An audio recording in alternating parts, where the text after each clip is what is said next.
Hello.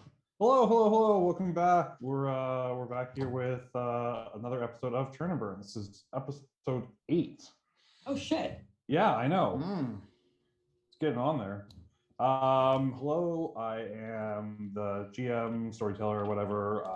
Slivel. Thank you for all joining us again. Yeah. We're just gonna go around and do some introductions.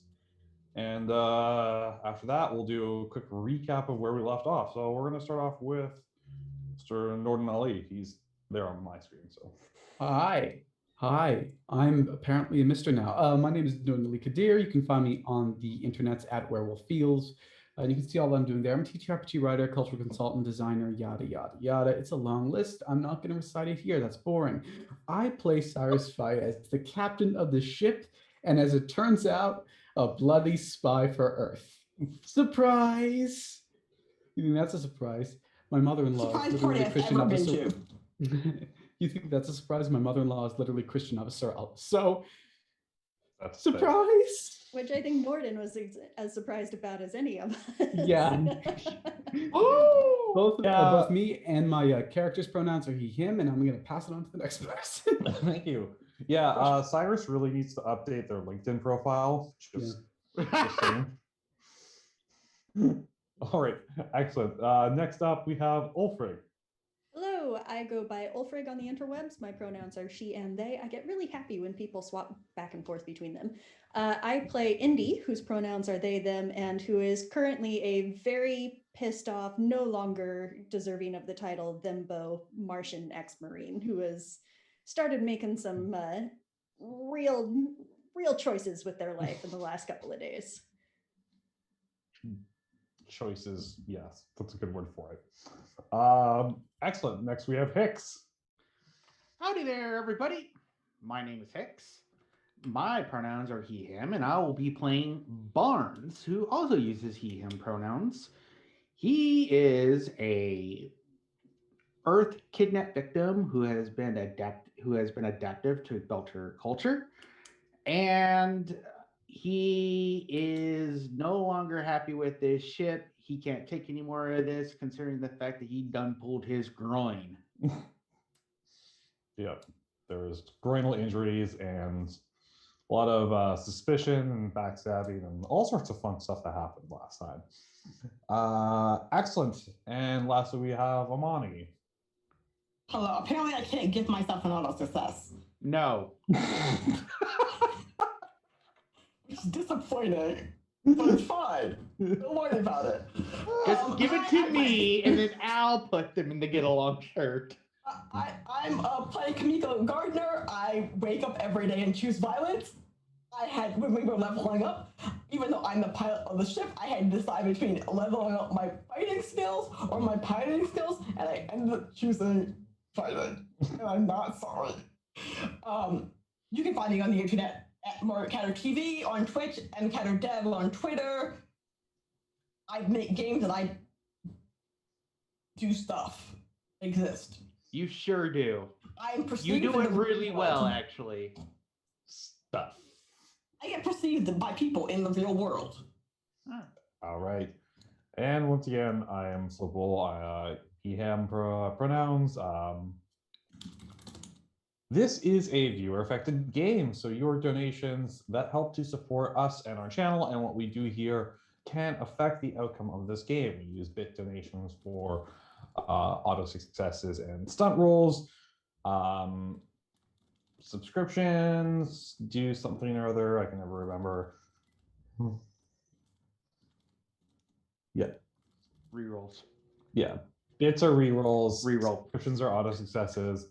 Direct donations can influence the game with your suggestions, of course, within reason, vetted by me. But you can literally suggest whatever you want with your donations. In fact, last episode, Indy is up and about, dressed up like tuxedo mask. That's how offlandish these donations. Yes, It's worth there it. was a Every tuxedo. Every time it's worth it. There was tuxedo mask involved in the last episode, and then a camel involved a couple episodes ago. Those are things that happen. So, a quick recap of last episode.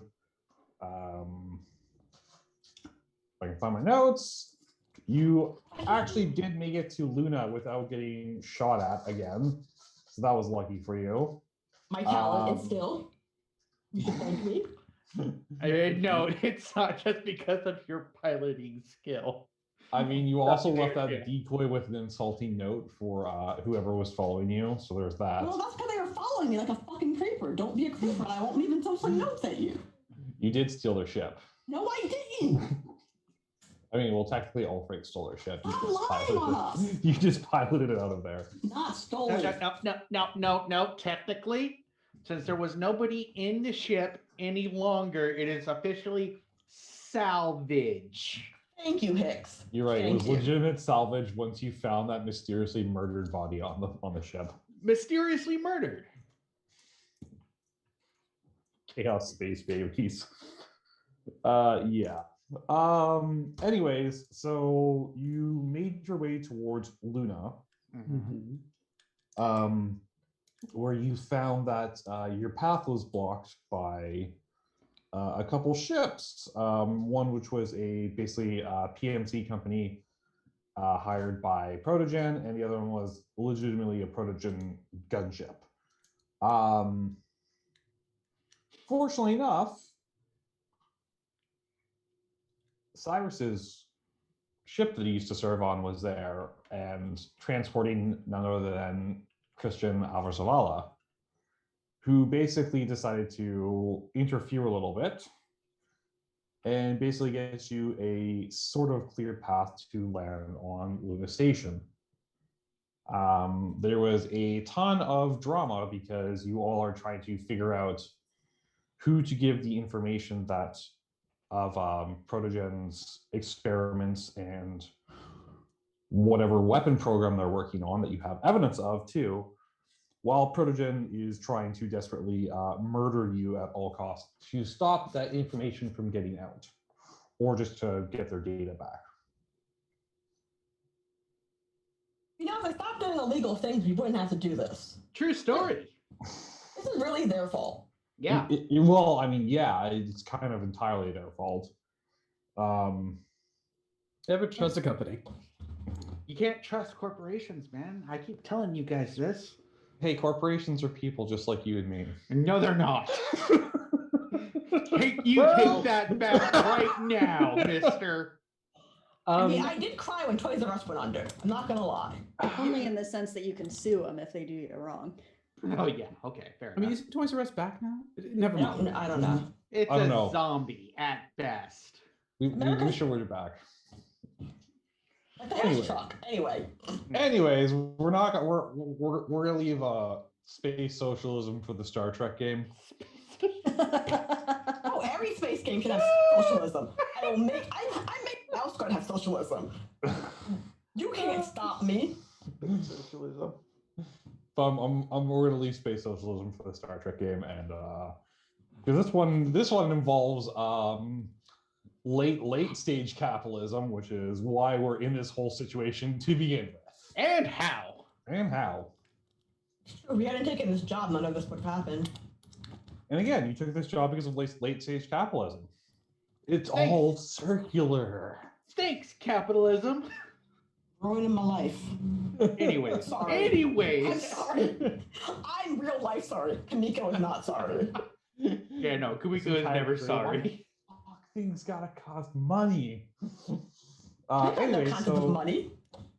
you made it on Luna to the Scotty, basically the Scotty Resort, which is a artificial ski hill resort, quote unquote winter resort on Luna Base, which is has a sort of hidden UN research base under it. That's at least where Christian pointed you to head towards. You successfully managed to pilot your ship down to a nearby docking ring. And yeah, so here we are. You all are on Luna Station. Can I go to a doctor now? I'm pretty sure you can find a clinic. Yes. Yes, then that's where I'm going. without talking to anybody. Miko seems sad as you leave the ship. Good. Not even a goodbye. Not even a goodbye or a plane's back. How Good. rude. Good. No. I hope you, all of you, like, witness the snubbing that Barnes is giving. This is Because literally he high is school over lunch. here, pulled groin. Nobody gives a shit. He is done. He is absolutely done. He is going to the clinic. He doesn't know how he's going to pay for this because Capitalism, space fuck that. capitalism. But he'll figure it out later, losers. You know, Wow, this is literally high school. you were popular throwing kid. it. You're throwing a tantrum, but like, independence has a broken heart. I have a broken eyebrow, and well, those two. Well, Those two things. as a reminder, let's also just remember this. Captain was like, "Leave me alone, Barnes. I'm a widower. I don't even want to be talked to." And then Indy, on the other hand, is like, "I'm going to take your phone because all you can do is talk to a bunch of terrorists." So yeah, I'm done with all of you. I am going to the clinic. My freaking leg hurts. Screw you guys. Bye. Do you just like flip him off and just deuces out of there? Well, I don't flip anybody off because that's rude. Or you just give him? Do you give him That's like rude. do you give him like the old the belter, like a couple rude gestures and belter to them? Yeah, pretty much. Yeah, so you basically make a like say hi to your mother for me gesture basically and belter and just peace out. Well, no, I will specifically like say to the captain, say hi to your mother for me, and then head out. I am done. I am so done. Y'all have a thing I am against my I mom, am huh? generally a genial, very kind person, but I am done with you guys. My freaking groin hurts. Well, I'm pretty sure you're going to be able to at least track down a free clinic on Luna.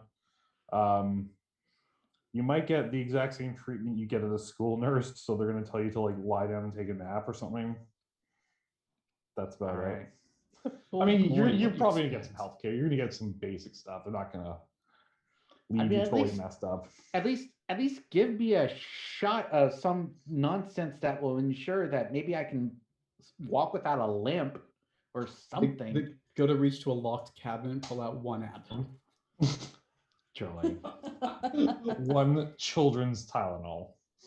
Legit question. Would Barnes have history on Luna, given that at one point or another he did have a life on Earth?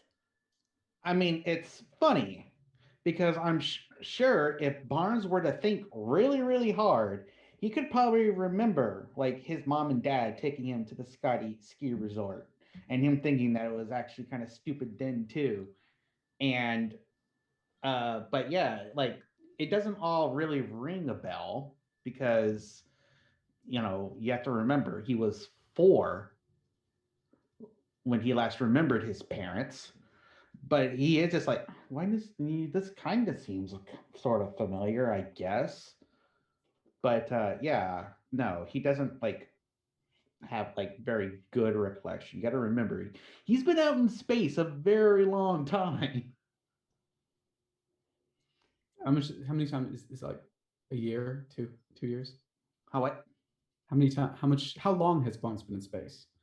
A very long time since. How old are you? That's what I was saying. If you think he remembers how old he is at this point, time seems so relative in space, or objective, subjective, whatever. He doesn't even really remember how old he is. What you're telling me is you're not legal and we should take all your alcohol from your room. I mean, And also the knickknacks. And also the knickknacks. They could technically Barnes is correct on both points that time in space is both subjective and relative. Yeah. Is Barnes his real name? I think we've established that. No. Okay, well, It's not even his real name. He doesn't know what his name is. his name is definitely Dexter. I bet it's Eugene. Eugene Alvarez. He, basically, honestly, he like even remembers like the day when like the Belter was like, I had now your name is Barnes. Deal with it. And that's what he's called himself ever since. Yeah, you don't know his name. You don't know how long he's been out here.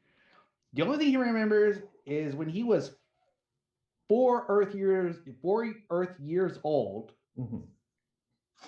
he got kidnapped. He was taken away from his parents. He was shot out into space, and he was supposed to. He remembers that like his mom and dad were supposed to cough up money, and they were going to take him back, and then he just never went back. Ooh, they didn't think you're worth paying for. You shouldn't I pay mean- ransoms, especially on children, because they'll just kidnap you again and ask for more money. Well, I mean that Just also. as the rich person. I mean, for all we know, and we don't really even know because we never really asked his parents. For all we know, they were like, "Why would we pay money for something that we could just make again?" That is also a valid point. No, it's not. No, Rough. it's not. If you're a person at home and you're watching this and you're thinking that seems like a good idea, you're a shitty person. That's, Realistically, if you try the second time, maybe it'll be better than the first attempt. Maybe, You practice. maybe the It's not second me. child won't get kidnapped. Exactly. Here's the second child. When I Anyways, say that this so- group is like talking to friends, this is what I mean. anyways, the point remains. Yes, Barnes has some slight, like reminiscing deja vu of, hey, I think I remember being here once, but you have to remember he's been out in space for so long that he's just like, God, I wish I could remember something like concrete. And why does my groin hurt? Because you pulled it. Yes, I'm very well aware. Okay, so Barnes, you're off to a medical clinic. Mhm. The rest of you, just kind of stand there as Barnes just like Goes off. tells you Goes something Belter. I don't know if any of you know Belter Creole. Cyrus knows Belter. Yep. It's really it's the feeling and the tone. Kamiko doesn't know the words, but she knows what's being said. But Yeah. it wasn't like you didn't speak it, you just did the gesture. But like, Creole. Wait, I Belter have Creole. expression. I can still read it. It's But I Belter understand Creole exactly is what's like, happening. So yeah. Cyrus knew exactly what he said. He was like, "Yo, say how your mother formed the angels and the leaves." I just let him go by without even acknowledging his presence. Yeah, par for the course at this point, apparently. Mm. If you're gonna act like a child, I'm gonna treat you like a child. Fine. Then I'm a child. in fact, you don't know how old you are, so yes, you could in fact be a child. Yeah. Okay. Yeah. And if someone asks for a ransom, I'm not gonna pay because apparently that's what you do. Really, if you pay ransom, they'll just kidnap your kid again and ask for more money because they know it works. Oh my god, we've gone off on a tangent. I'm sorry. Okay. So That's just the worst. Cyrus is gonna put on another fresh set of clothes Mhm. that does not have dried, crusted blood on him. He's definitely like cleaned up as much as he can, but it's pretty obvious what happened because there are stitches. Mhm. He doesn't exactly look good. And people are going to have questions, especially because the last time his mother saw him, it was on video. Mhm. Is anyone coming with me or no? Hey, hey, Captain. Captain. Guess what? Your stitches would look like shit if you would have let me stitch them. You're not there, Barnes. I You know. be quiet.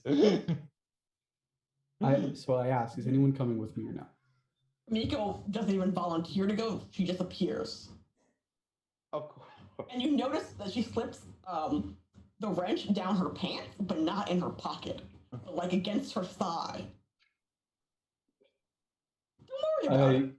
I could make a joke right now, but I'm not going to. You should make the joke anyway. Kamika will appreciate it. I know what it is. Is the wrench in your pocket, or are you just happy to see me? Both actually. Yes. Inclusive or. Independence, you coming? What? Are you coming to see Christian Avasarala? Hell fucking nah. Are you gonna force her or should I? I mean, I can put you in to get a long trip, or you can get in to get a long trip on your own. What would you like to do? I look at both of you. I look at both of you. Why I gotta be at this meeting? Don't you have questions? So you can't keep secrets. Exactly. This is All this talk about how I ran around doing things secretively. I'm opening the door. Walk through or stay out. That's rude. But yes, exactly that. Well, fine then. If you're gonna put it like that, maybe I will come along. This way you can't say that he didn't tell you things, because clearly you were there when that happened. Hey, there's a Hamilton joke about the room where it happened. Right there. No. And, yeah. That keep was your dated. gun I'm safe. sorry. Yeah. Keep your gun on safety. Keep your mag boots on. Probably for the best. And don't do anything stupid. I don't know. All right, better get going. And I simply like walk out. Nico follows. He might just also kinda be- says, this is the worst damn idea I ever heard of. And That's then a follows. Wait, how loud did you say that? How loud does Indy say that? Not very loud, like under their breath. Kamika will point out it's not a bad idea, because bad ideas are just good ideas that haven't been thought long enough. I'm just saying, you just need to think about it harder. Do a little more research. Anyway, that's it. That's all Kamiko asked for you. He follows. Okay, so where are you going? Is the question. I'm following my not captain person who knows where to go. I'm following the person in front of me. So if this is a secret base, I'm assuming there's either a secret entrance to the base itself because it's also a ski resort. So either Christian's going to want to meet us in that office, or she's going to pick the fanciest restaurant possible and sit at the bar. Are you asking Kamiko or are you telling Kamiko? No, I'm framing the narrative. So which one do you think, Nick? Which one do you think she would go to? Nick, right? Not just. I'm not saying anything. That's your guess. Let's go to dinner, everybody. Yay! Kamiko's Nice. excited about dinner. All right, so you're gonna go to the basically going to the resort, and you're going to like the lodge, like whatever fancy dinner place is there. Indy's the only one properly dressed for this event. Yeah, Indy's the only one who's actually like well dressed for this. Minus the possible blood stains in their hair. Your top hat might have gotten like a little crushed in, but you kind of like popped it back out into place. I mean, what is Kamiko wearing? I think she has like a sweater. Yeah, she has a sweater and like a thing that has no straps for shirt. I forgot the word for halter top. No, not fuck.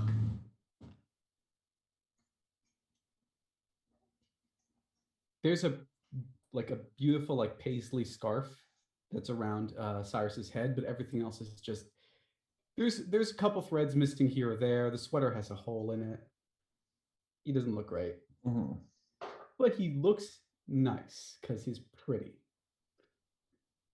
Except shitty stitches. You're not there, Barnes. You don't get to complain. I know I don't get to complain. Yeah, you know why? You want to know another reason why I don't even get to make a call to tell you about this?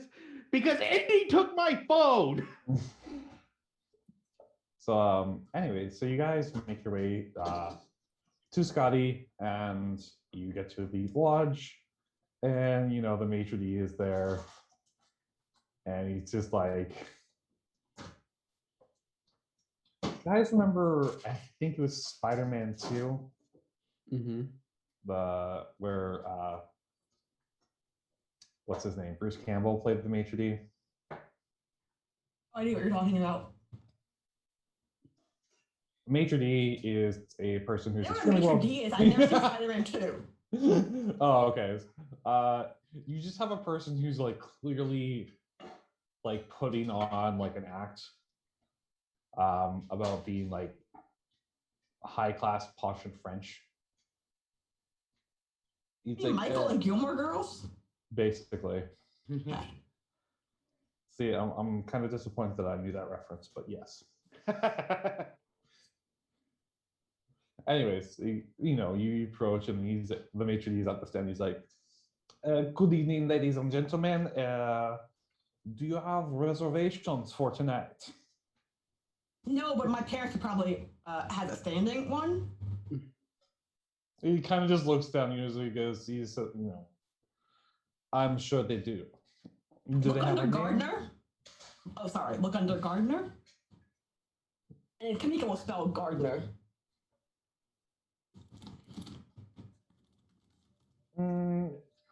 Yes, I believe I do have a standing table for the Gardner family. So can you? I would love a seat with like a view of the mountain. I haven't been outside. I've been on a ship for a long time, so like I need a good view. Obviously. Would your associates be joining you? No, they're just standing here behind me awkwardly, sir. I see. And would they prefer to stand awkwardly inside the restaurant or outside of the restaurant? I think this time Cyrus picks up the slack there and speaks in French. We'll be sitting inside the restaurant. We'll need a table that is not surrounded by other tables, and you're going to keep it as private as possible because Christian of Sarala is coming. And I think So Christian of suspicious. Sarala, unless you know French, is the only word everyone else understands. Hopefully the maitre d' understands French, otherwise it's going to be embarrassing. Mika does not understand He French. doesn't understand anything you just said. Oh. He's like, "What kind of languages are you speaking, sir? We are in the United Nations. The common language is English that we all speak here." And your accent is French. We'll need a table. It is French, and you have an issue with that? Mika does a thing where she like Right. she pats where she hit the wrench, and she looks like really hard, and you can see that again. She's making a choice. She's trying to decide whether the violence is going to be worth it. Kumiko, please don't hit the maitre d'. Just gently, just a little bit, just a little bit. No. You can't stop me. You're not here. We'll need a table that is not surrounded by other tables. We'll need one a bit away from the action. We'll need privacy because Christian Avasarala is coming. Is that slow enough for you? I'm sure she is there. I'm absolutely certain that Christian Avasarala is taking time out of her busy schedule to visit you. If you do not mind, we do have a table available for the Gardner family as a standing reservation. Snaps his fingers and a server comes up and he just like whispers something to them. Right this way, please. Oh, and if someone comes asking for the table under the name Cyrus Fayez Avasarala, send them my way. Of course, so. And the waiter just kind of leads you to probably the worst table in the restaurant right now. Like you're right by the kitchen. Face to face, and but actually no, better plan. Nico has a better plan. So when the not butler, maitre d' is like leading them through the restaurant, she's like looking around, like taking it all in, and she sees a table that she likes, or the view that she likes, and does the thing where she just walks over to the table and starts sitting down like this is where I'm sitting. And the maitre d' can either let me have my table or cause a scene. What will he choose? God, Kamiko's so rich. Literally, that This is only how rich people act. How dare right? Amani, how dare you make me do my customer service on my day off? You don't have You you monster. you can not Monster. choose this. You horrible, horrible person. So the server comes up. He's like, pardon me, ma'am, but this table is currently reserved for upcoming reservation. If you'll just continue to follow me, please. I do have a table set for you. Kamiko will do the thing where she oh damn it, what did I do?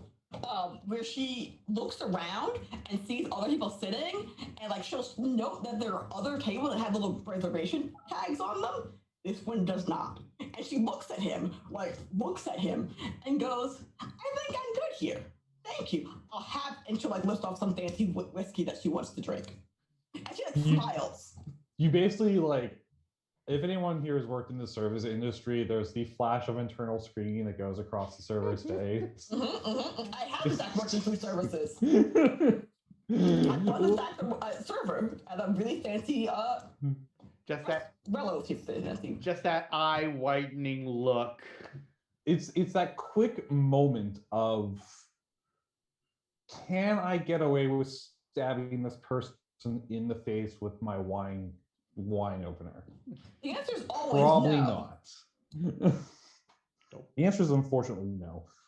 In any case, the server says, of course, ma'am, madame, if your guest would like to take a seat here, I'll get some place settings for you in a moment. Thank you. You're so wonderful. Just pain smiles. He just kind of goes back to the maitre d'. You see them quietly like arguing with each other. And a minute or so later, your whiskey arrives. You win. I have one. Go pick this fight. You're gonna lose it, maitre d' person. Service people, you don't understand. Miko Gardner, will always win. Either by just being snobby and rich, or with my wrench. You can choose. Wow. I mean, pretty much. Wow. Kamiko wins by virtue of acting like they're rich, which they kind of are. I mean, family. Again, Kamiko chooses violence every day, either physical, emotional, verbal. Like she's talented. She is multi-skilled. She has facets like an onion, layers like an onion. I was gonna say layers, and likes to hit things. And makes you cry. Exactly. Just do what I said. With a high sulfur content. Exactly. Sulfur or salt? Yes. In any case, so what are the rest of you doing while you're here? And Kamiko just sits down and orders herself a glass of a 25-year-old single malt neat. 152. Wait a second, I have an actual answer for this. I pick up a pitcher of water. I pour the water into the glass, and I drink the water without ordering anything. I chase the joint looking for exits and anyone who might be looking suspicious, because I am very uncomfortable right about now. Absolutely. In that case, roll me, what is it going to be? Your perception. All right. Or, yeah, perception? Is that the one? I hope it is, because I rolled a 16 on it. All right. You kind of, you're there, you're kind of just scanning for threats. You don't see anyone who looks out of place other than, your group. You're kind of getting a little bit of kind of like some strange looks from all the other people who are around you. I mean, at least not at you, because you're somewhat dressed up for this, but everyone else is like, who let the riffraff in here? Can you hear them? No, I didn't say that out loud, but that's just the looks that they're giving you. Okay. It's like, like, put them down on my friends. Yeah. In terms of yes. like escape routes and defensibility and all of that as well. It's a fancy restaurant. There's, you got your window. You got your pass into the kitchen. There is like a window and balcony with like a large glass and sliding doors. Other than that, there's a main entrance into the resort, like the lodge entrance. There's a back area, presumably where the bathrooms are. But other than that, it's pretty much just like one way in, one way out. Okay. Maybe there's a back entrance in the kitchen, most likely, but you just from here, that's what you see. Okay. There's a couple people in like the sort of quote unquote lounge area or at the bar who are dressed fairly nicely. One guy who's dressed a little bit, more casual, who's just at the bar, just having a drink by himself, talking to another person. Is he attractive? You can see the back of his head. So what is the back? Have you seen the back of like Tom Hardy's body? He looks like he's in decent shape, a little bit older, kind of balding. Okay, no, balding is a no. Even though it's not passed on to children, I'm still just a no.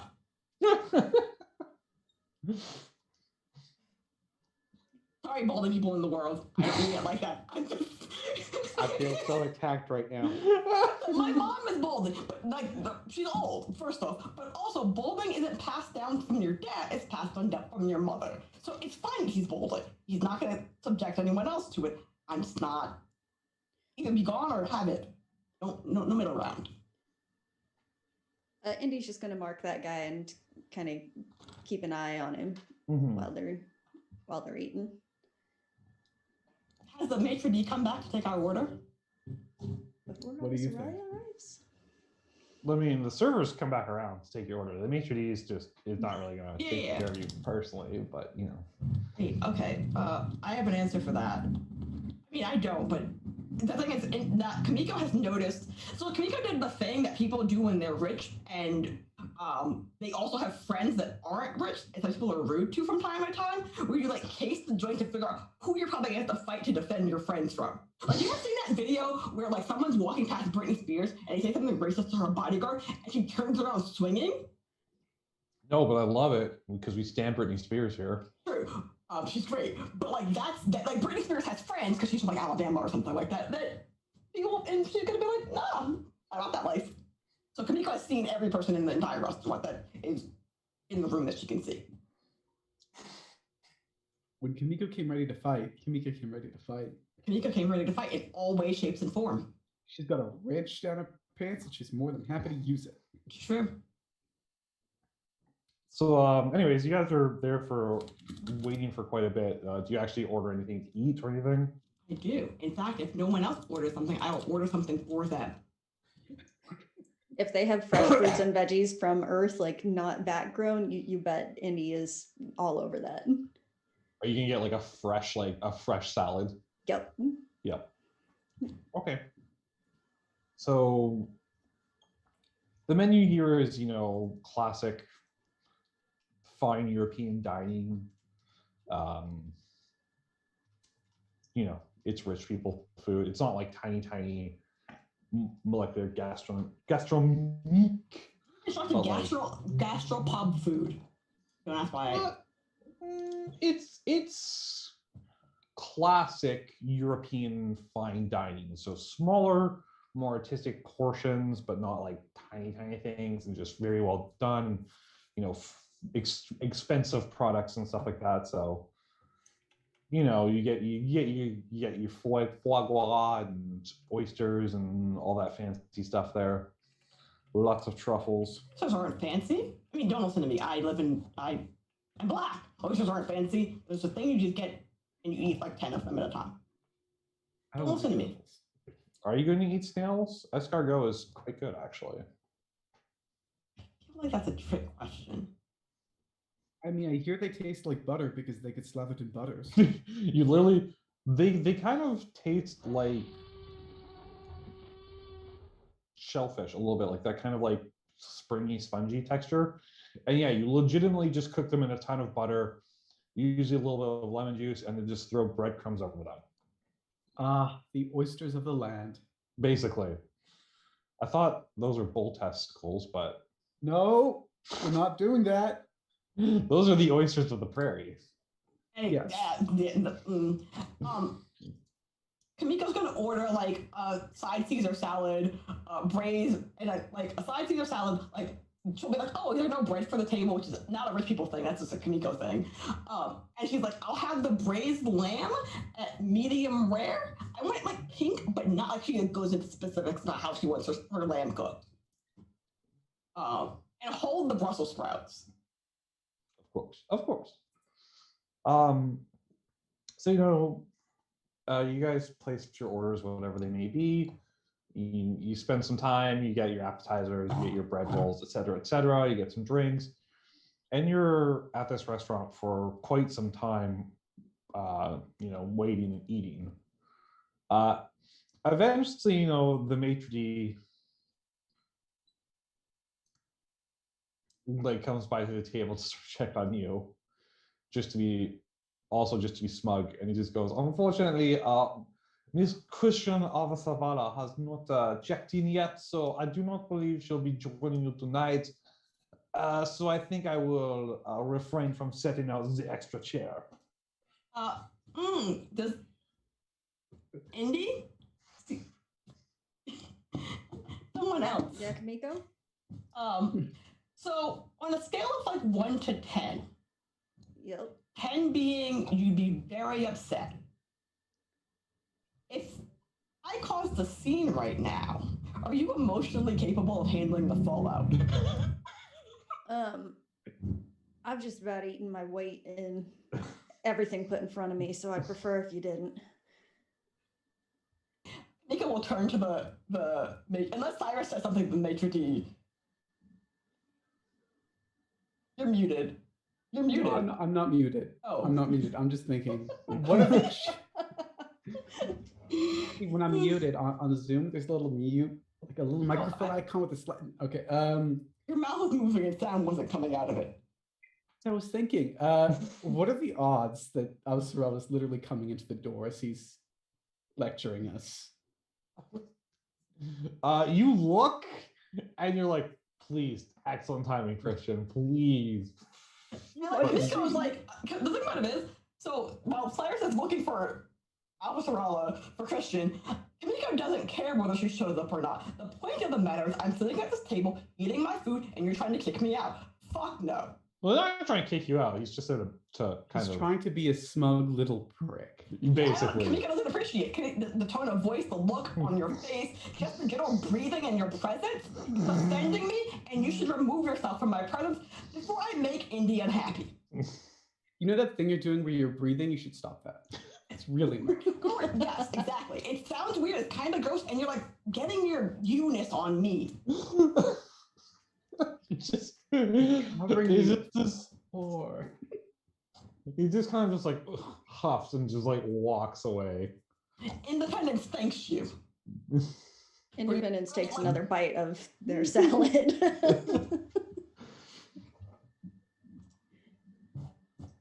You go and push our Caesar salad across to Indy. Oh, awesome. Yeah. There I've just is been like filling myself on free bread. There You is order real food? There is a thump as a person sets a chair by your table and takes a sit down at it, like kind of just chuckling to himself. Cyrus, you recognize him. Mm-hmm. And Indy, you recognize this is the guy who's sitting at the bar. Yeah, he just kind of laughs and he says, like, as much of an asshole as that guy is, he is right. Christian, he's definitely not coming tonight. Indy's hand has dropped under the table. Kamiko will be like smiling. Unless she's dead, in jail, or not on planet, you don't know that, so please go away, sir. Don't be weird. I don't know you. I know him. Who is he? It's Coiter. Kutcher. Kutcher, yeah. Kutcher. I thought you were dead. I mean, I can fix that if you want. No, old friend. Really I can fix that for you if you want. Nah, Kamiko, let's let the friends talk this out before making any decisions here. Standing me up, my own mother, after saying that she wanted to see more of me. Shameful. Oh, not really her fault. The UN has an emergency meeting called with the Martians on Earth. That's happening in about 12 hours. So what? I'm here instead. Ganymede. Should have expected that. Yeah, Ganymede. So what's the official story? Officially, we don't know. Fakesies, what do you think? We're just trying to figure out who shot first.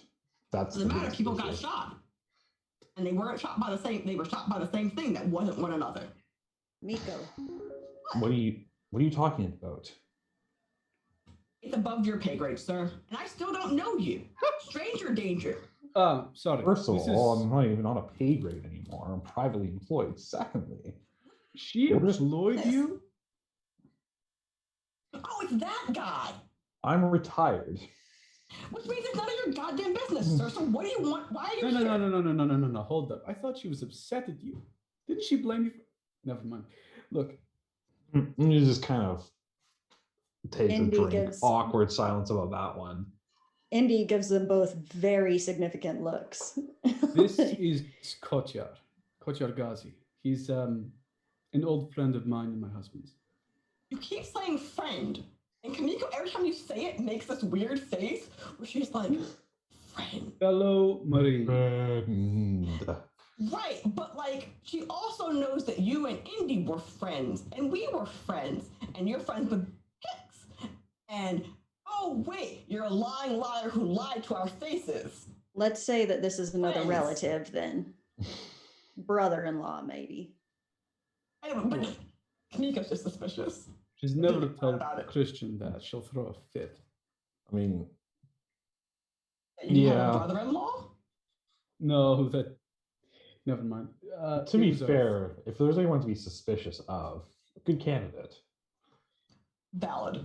But he still has to introduce himself. He sat down on a table like he owns the place, and Kamiko's just like, she really considering like tipping his chair over.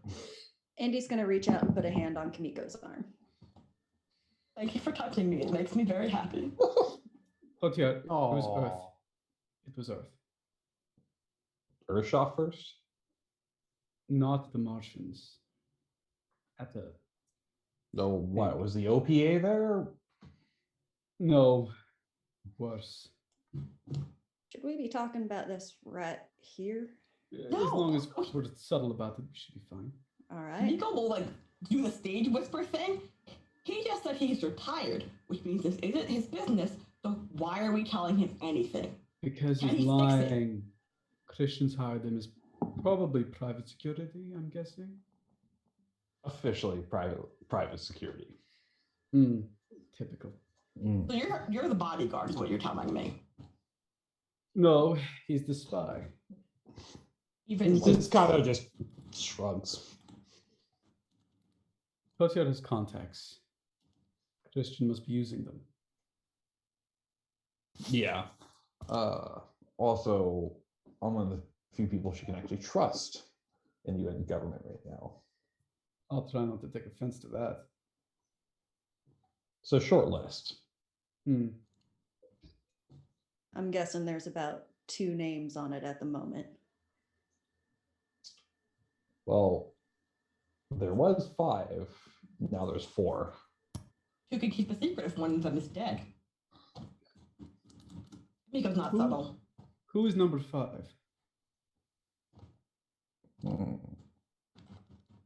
Sorry, I'm just trying to remember his name. Her friend who was the ambassador. Oh, Oh, yeah. Kill Oh, himself. investor. In episode guy. like 1, 2, really early. Yeah, well, he killed himself. that Franklin Murdered. DeGraff. Yeah. Yeah. Got it somewhere. Yeah. Former ambassador DeGraff. Wait, shit. What happened to our ambassador? Yeah. He it's the kind of death you don't talk about in polite company. Well, I say former ambassador because he lost his posting Mars kicked him off the planet Yes, and he didn't take it too well. for helping to stop a war. So that was the thanks Mars gave him. Wait, that wasn't her, was it? She didn't. He just looks at you. It's like, for Christian, ends always justify means. And which wonder if end she is keeps she saying that. working towards? Not an all-out war. That's nice. That was not the answer I expected. I don't trust it. Christian is one of the few people in the cabinet right now trying to advocate for peace. Believe it or not, she's always been that type. The issue is that we're not sure who's actually on our side and who's just pretending. I can figure that out. We're not even Clearly haven't been in high sure school long enough. why things have gotten to this point. That's why we're trying to get whatever information you guys had. With the things that have been traveling around, I'm guessing that they have someone high up in Martian government and someone high up in Earth Now, government. I have wait a no minute, idea if he, We don't know that about the Martian government. with the cloned animals. Mars had to have known about that. Why wouldn't they have been honest? There's too Guys, much going on. team. Kamiko will do the thing where she taps the table like children, kids don't fight at the table. Not in front of stranger danger. All right, we'll leave that point go. He's not a stranger. He's about this. You just said he's a spy. Yes, the same way I am. All right. Even So more specifically for my mother-in-law. I'm a spy for Earth. He's a spy for literally one person on Earth. One person I don't like it. who we happen to trust. Do we? I do. That's nice. She's your mother-in-law. I would hope you trust your mother-in-law. Well, we all right, didn't all have the right, best all right. So we relationship. got someone high up in Earth government. Fayez here thinks we got someone high up in Mars government, and we know of at least one other party's involvement. With the way the OPA has been moving things around, I wouldn't be surprised if We Oh, I wasn't even thinking about them. we're pretty sure that Protogen's involved somehow. Oh, fuck yeah, they are. Oh, we know that. I mean, hell, Breaking news. Getting the actual proof of their involvement, who they're involved with, and what they're up to has been a bit of an issue. Well, I reckon my friend Pretty can probably help with that. We also Because Pierre's Mao is not just incredibly wealthy, but incredibly well connected. Oh yeah, Julie's dad. What? Julie? You know Jules Pierre Mao. Oh, no, and Kamiko's doing a thing. I'm trying to think because I don't in real life remember what her sister's name is. Juliet and Clarissa is the younger sister. The one that does charity. The Clarissa is the one who did all the talking. Juliet was no, but she did do all that volunteer work for the Yeah. Wait, hold on a second. I can't remember what kid it is. Sorry, team. No, it's all good. Yeah, Julie was like the racer. Yeah, Julie's the one who's in canon. The Julie that detective is obsessed with. Yeah. Yes. I'm thinking of someone else. I'm thinking Clarissa. she's two Clarissa. sisters. Clarissa Clarissa. is the one who threw all the parties for charities and stuff Yeah, like that that. one. I know Kamiko in theory should know Clarissa from just rubbing out Oh, yeah. other rich people. My Oh yeah, parents throw money Kamiko would around. know Clarissa for sure. And I know Julie because she was causing a scene. Because Julie always caused a scene. Correct. It's probably why you kind of liked her. This is If also you know the true. Maos, we could use that. I know their kid. It's like knowing me trying to help you. But Good. nicer. But this is enough. It's an in at least. We have the documents we stole from Don't say stole, we acquired through means that we don't talk about. we took off of Ganymede from the while the place was going down. You remember Independence? We grabbed everything we could. Yep, I remember. We haven't gone through them yet. There's those. There's the image I recovered from the drone. Anyone else have anything? Yeah, Pretty's got some schematics of some sort of fancy bunch of atoms they were working on or something. Of course, none of it will hold up in court, not with the way Jules Pierre is No. Well, endowed. We'll just publicly shame him. That's not going to be enough. I don't Jules think that'll Pierre, work. He don't really have much shame if he's rich. He Take owns his money media away. companies.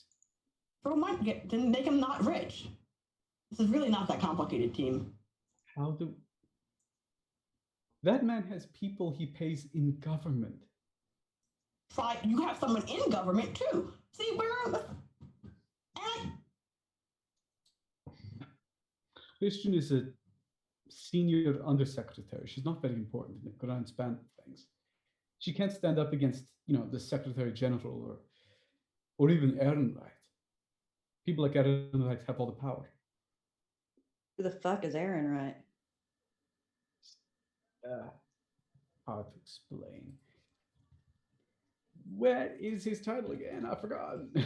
he's the Secretary. deputy secretary.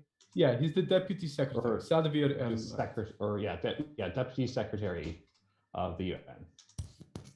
Yeah, he's almost the second most powerful person on Earth. Only Sorrento Gillis is more powerful than him. More say. Allegedly. Nor officially and unofficially. And Ehrenreich is Ava Sorrello's boss. And Ehrenreich's boss is the Secretary General. Yeah. I need a chart. Like, can you just like writing on like a napkin? Like, Oh my wait. God. I've never liked him. He's very ambitious. He's that kind of man. I mean, you could say the exact same thing about Christian. Yes, but the thing is, Christian isn't as prim and proper as he is. He keeps on putting up a front the way Christian never does. If she hates you, she'll let you know. Yeah. I mean, for better or for worse, say what you want about Christian, is that she might be a complete bastard sometimes, but at least she's upfront about it. Whereas someone like Ehrenreich will stab you in the back and smile to your face. Bingo. You're saying this out loud because Kamiko does. Where the fuck is this folder going? Sorry. Yes.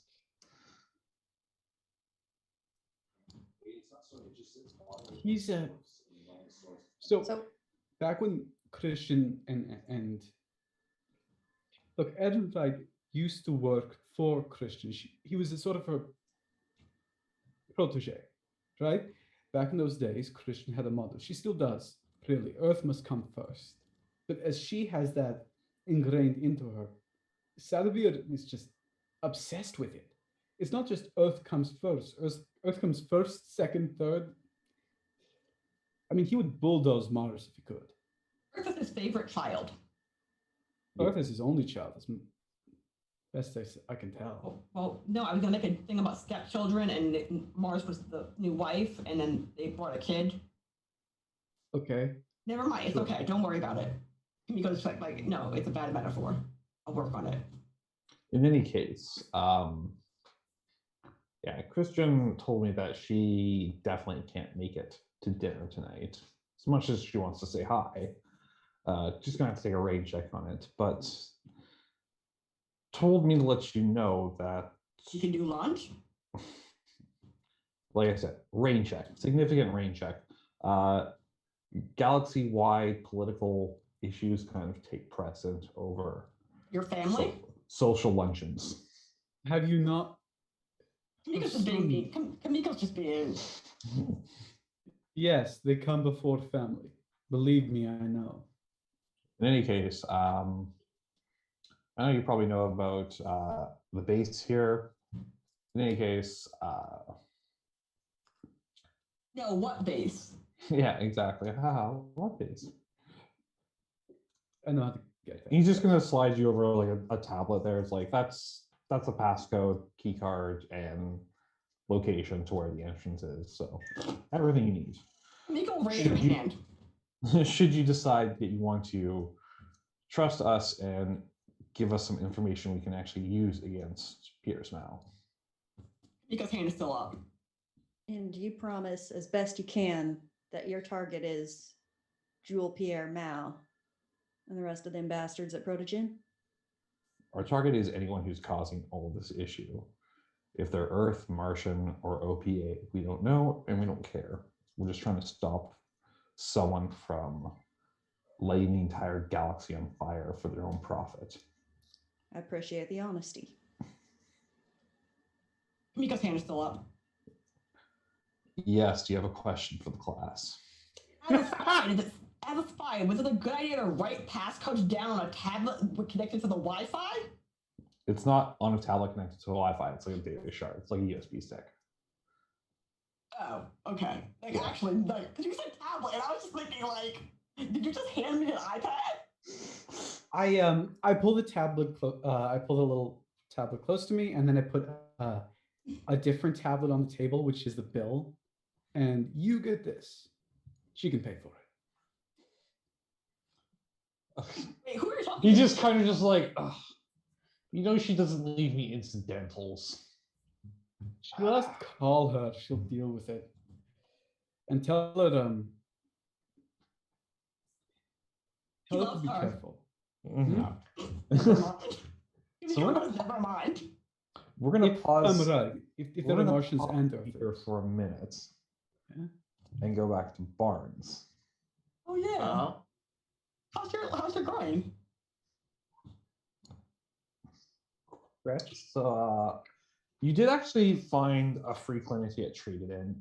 You're given basically like an anti-inflammatory and healing injection, and some painkillers and stuff. So you're actually feeling like pretty good. You got checked out otherwise. You got whatever cuts and scrapes and stuff you were suffered on getting you all cleaned up and bandaged properly there as well. And basically you're just waiting for like a prescription to get filled for like some antibiotics or whatever for anti-inflammatory or steroidal things for your leg. Whatever medicine they give for that, I don't know. I'm not a doctor. I just play one on TV. Anyways, so you're there and you're there in the waiting room and you're just waiting and waiting and waiting and waiting and waiting and waiting and waiting and waiting. And I need you to roll me a perception, please. I was about to say, in the back of my mind, I'm probably legitimately thinking, I don't need the pills this badly. I'm pretty sure I have things I should be doing right now. The ship is left by itself with 3 people who absolutely despise each other. I need you to roll me a perception, please. I'm trying to. Okay, no, I don't have any focuses, so let me just go with it.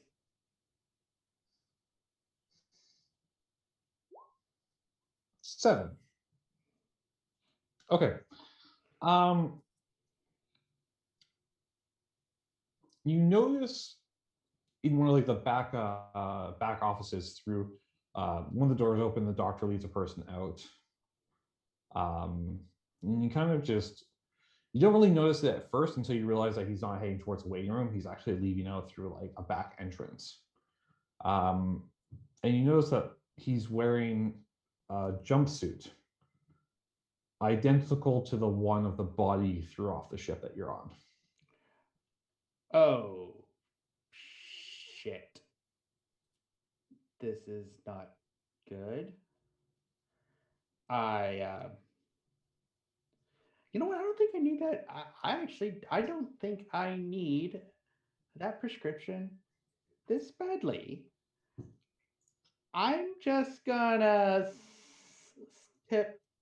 Norm, should I tiptoe out of here? You know what?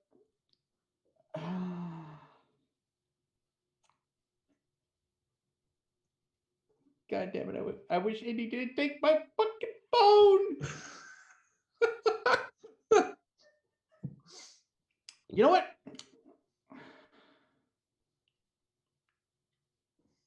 You know what? I'm just So he went into some back. He left one of the offices, like one of the examination rooms or whatever, and walked out and went opposite the waiting room and left out like a back door or something. All right. Well, can I go ahead and just sneak into that office? Yeah. Absolutely. Absolutely. you And can. and I'm going to sneak into that office, and for the most part, I want to see if there's like another jumpsuit just like lying around, maybe. Trade you a phone for it. Um,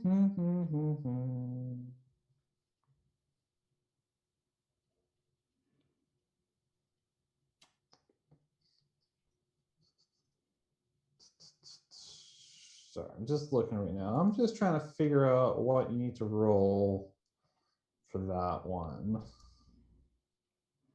I would assume it's probably going to be another perception, and I know I'm not good at that.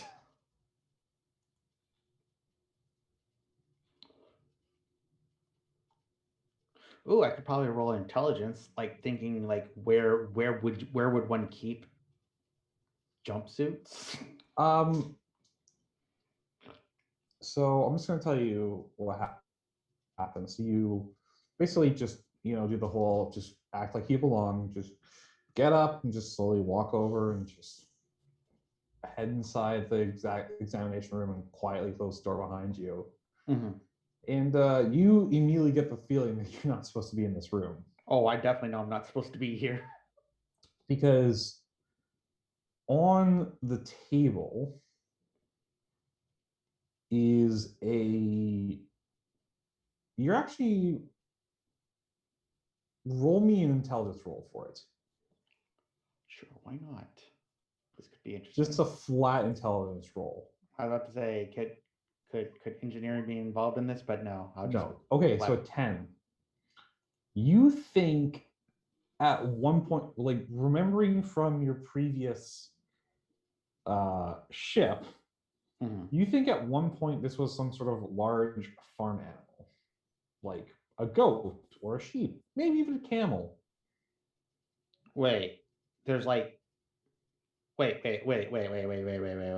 I say you think because whatever is left over of it behind this giant glass case, like it's basically sealed in like essentially resin or something, but it's completely covered in these bizarre blue crystalline structures.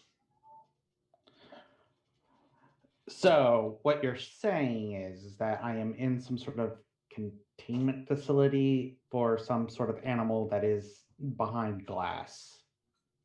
It's not even behind glass. It is and it isn't. It's like obviously been like sealed in something, like plastic or resin or something, and it's Or like, part of it.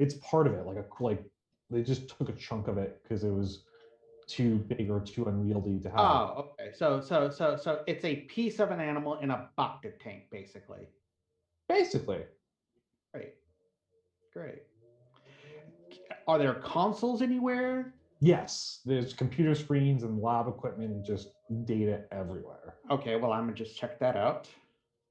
All right, again, you're gonna have to make me like some sort of intelligence roll on that one. Fair enough. I'm not exactly the smartest tool in this shed. And I don't think engineering can be used in this. Probably not. Shit. Nice. Oh God. 13 with 4 stunt points. Oh, Excellent. okay. Yeah, no, I need to use those stunt points immediately. This definitely sounds like a general exploration Or stunt. investigation. Oh yeah, no, there is investigation. I totally forgot there's investigation. Yes, and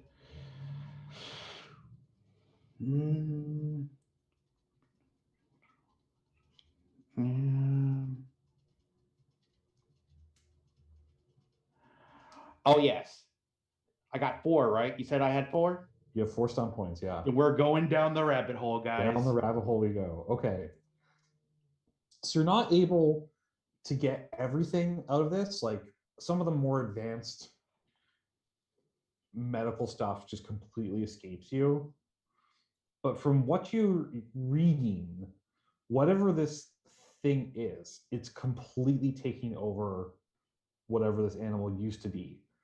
Those crystalline structures that are growing on it aren't minerals. It's biological. They're studying it. And this is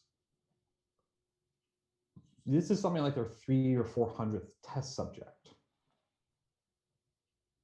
And even though this thing has been quote unquote dead, it's still growing. Wait, the chunk is still growing or the structure is still growing?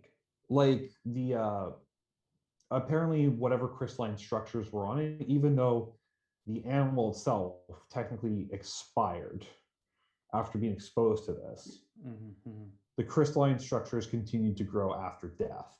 Freaking hell. And it only stopped when they completely sealed it up. Oh God. This is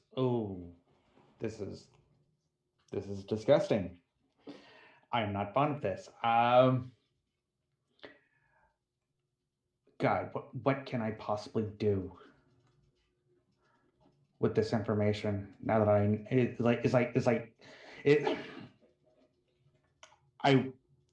can I look around the office? Can I find something that extracts this information from the consoles into something so that then I can give it to somebody else?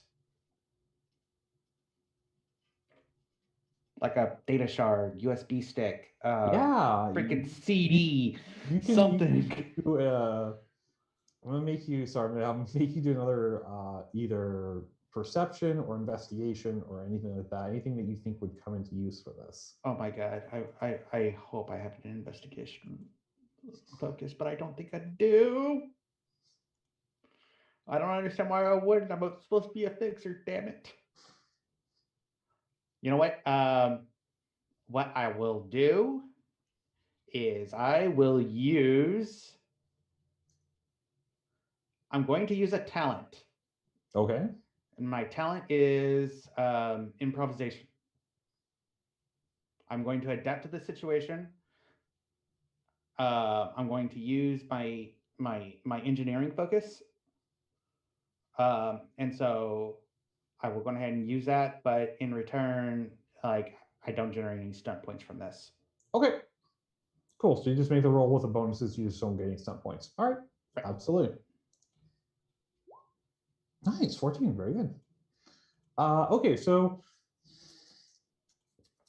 you don't actually find any sort of data medium that you could use. Even if you did, you're assuming that probably everything on here is copyright protected.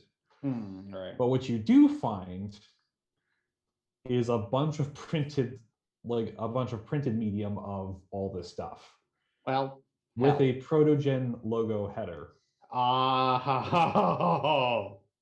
Great. How big is this stack of papers? I mean, there's a couple different folders around there, and if you get them all together, it's like, textbook thick if you create a stack of them. Okay. Would I have happened to have brought a bag? I know I had to have brought a bag with me. Why would I have not have brought a bag with me? So I'm just going to stuff that into my bag. But would you have brought it with you into that room when you left the waiting room? I mean, it's like carried on me over my shoulder. It's a man purse. You brought your purse with you? Okay. I'm gonna just shove this into my man purse, like everything is fine, and then I'm just going to pretend like I don't need my pills and just walk away. Just walk right out of there. Yep, like absolutely nothing happened. I am totally not stealing secret corporation secrets.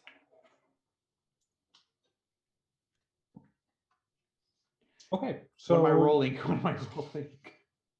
I've got it. I got the exact same thing. So as you're just heading out there, the receptionist stops you and says, "Oh, excuse me, sir, you still need to fill out this paperwork. Like, we gotta get your release forms all put together, and you're still waiting on your prescription to be filled, right?" You know what? I don't think I can afford a prescription, and I honestly seem fine. So I mean, it's covered under. It's a free clinic, so there's no expense. You just need to fill out this paperwork so we can keep track of the patient information. well, admittedly, as a free clinic, I am sure you've done absolutely fine in producing for me the free help that I have needed, but I know for a fact prescriptions cost money. So I can't afford that. And I'm fine now. So I I'm mean, just going to go ahead. if you're okay, you don't have to fill a prescription, but we still need to get you to sign our release forms. Okay, I'll just do this very, very quickly. I You're gonna give them all your information. no, I'm going to fake it. They're gonna ask for some form of identification, unless you want to try, maybe communication, maybe some bargaining with them to sort of get out of this.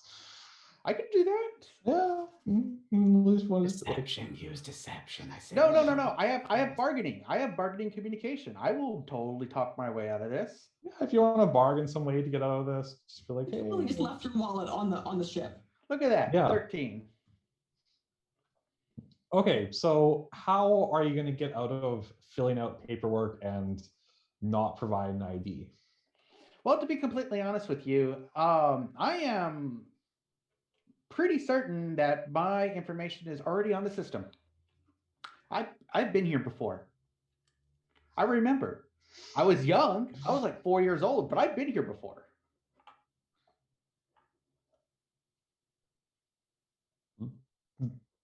That's not really what I need, sir. I need you just to fill out these release forms. It doesn't matter if you've been here before, we still have to fill them out. Tell you what, I will sign these forms and you just fill out the rest. Like I said, my information is already on file. Just go ahead. Just look it up in your system. Unfortunately, I have a ship I have to get back to. Okay, well, I have a person. I need your name, sir, to fill out the information. Barnes. My name is Barnes. First or last name, Barnes? Doesn't matter. Just look. You'll find it, I'm sure. It types it in. It's just like, I don't have a Barnes in a first or last name on this database, sir. Okay, can I just really, if you just give me your ID, sir, to just make this entire thing go really quickly, I could get you out of here in just a few minutes. Well, within all due respect, Smith, I'm a belter. I don't have identification, and I'm not a registered citizen, so I'm very, very sorry. Oh, I mean, if you just give me a name, then I can just put you on a displaced persons list and get you signed and out of here, and then your prescription is free to fill as well under our displaced persons care. You said your name was Barnes? I'm just going to put Barnes. that on there for you. Yeah, that's Okay. Barnes. Bye. And if you just sign the form here, then we can just get you out of here. I'm just going to sign anything and then It's- just bye. Gotta go. All right, well, thank you very much. And I do hope you feel better, sir. Bye. And to just run, just leave immediately. Mm-hmm. I gotta go now. But I know for I'm gonna get back to the ship, and I'm obviously gonna see that nobody's there, and then I'm just gonna yell, "Fuck!" Did any of you leave a note where you're going? Probably not, because they don't give a shit. Nico thinks you have your phone, so she's definitely been sending you text messages.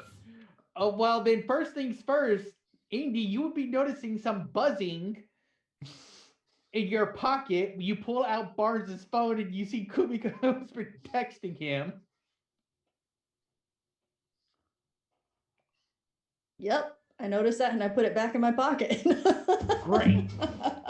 Great. Can I roll a perception check to see if I notice that is not Indy's phone? Yeah, absolutely. I'm gonna do that.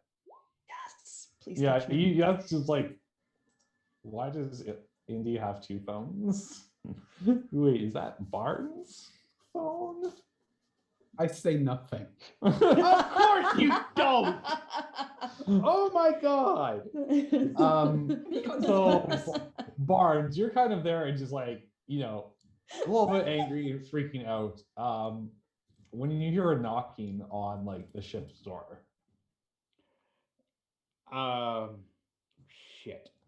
You know, if this was our ship, there'd be a camera feed with a possible triggered trap to electrocute anybody who could be standing at our door. But this isn't our ship now, is it? Um, is there a camera feed? No. Then I'm just going to walk up to the door and Don't just answer it. and Pretend just you're at go home. and just go. No, you can't do that. Don't And witnesses. You're not home. and I'm going to say in Belter, uh, who there?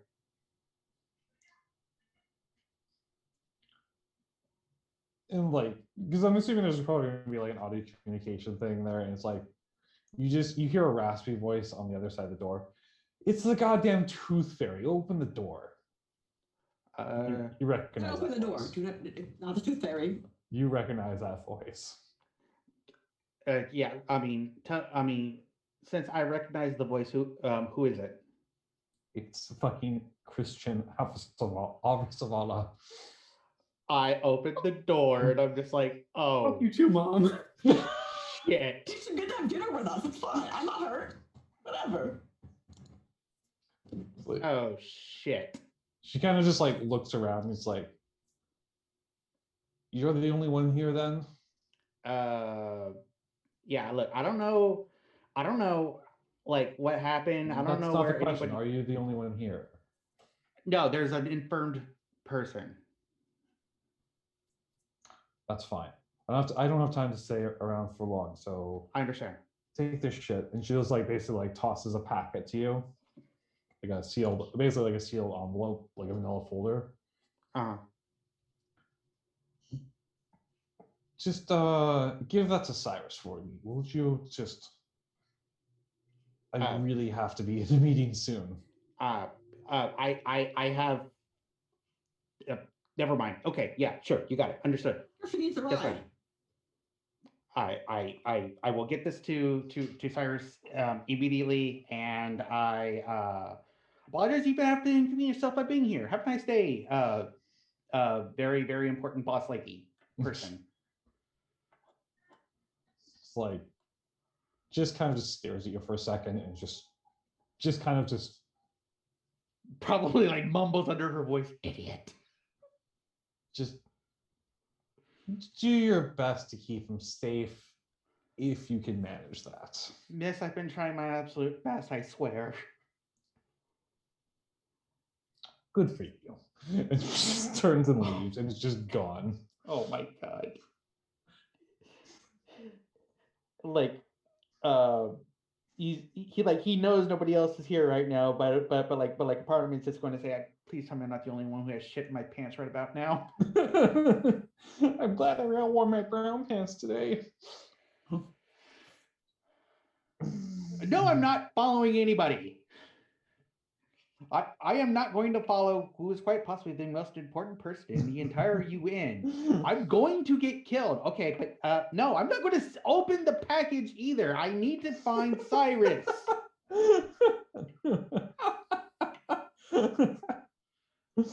Okay, so I'm just going to think for a couple moments. If I were Cyrus, where would I have taken the entire crew? Let me think. Last time I checked, he was supposed to meet his mother-in-law, who I actually just met right now. Where would he possibly want to meet his mother-in-law? Probably some kind of fancy, decadent as fuck restaurant that nobody would ever actually want to be caught alive in. Yeah. Where is about right? Where is the closest place? You know that there's a fancy lodge like at the ski resort area, so you can head over there. Yes, I'm going. Yes. I'm going now. I gotta go now. And the quicker the better, because I got too much shit on me, and I'm sure someone's going to try to freaking sideswipe me and freaking take it from me. Hey, you have the stuff from the hospital too. Yes, that's what I'm saying. Or should get kidnapped now. Again. So you know, I guess you guys are probably at your dessert round. Cotier is there, and he's basically just trying to fill you in on essentially what's happening with the peace talks with the inners, and trying to figure out, Christian almost getting blown up by the OPA. That sort of fun stuff going on. And I guess not too much here. You guys hear a commotion at the front and kind of turn around, and as Barnes literally just like runs in. Mm-hmm. How are you going to deal with the maitre d'? I'm just like, get the fuck out of my way. He like purposely like moves in front of you. He's like, I'm sorry, sir, but if you don't have a reservation, I cannot let you in. I am just going to yell in Belter Creole. The moment I hear that obnoxious voice, I stand up, bodily push the maitre d' aside, and I say, "What is it, Barnes?" I have things. I look. I don't know where you are right now, but we got. Our table is over here. Come on. Let's go. Let's go. Let's go now. Let's go now. Now. Indy has been at the table. Eyes have never left Kotiar with their hands still under the table during all of this. Kamiko's just eating a tiramisu. Her third. The third one.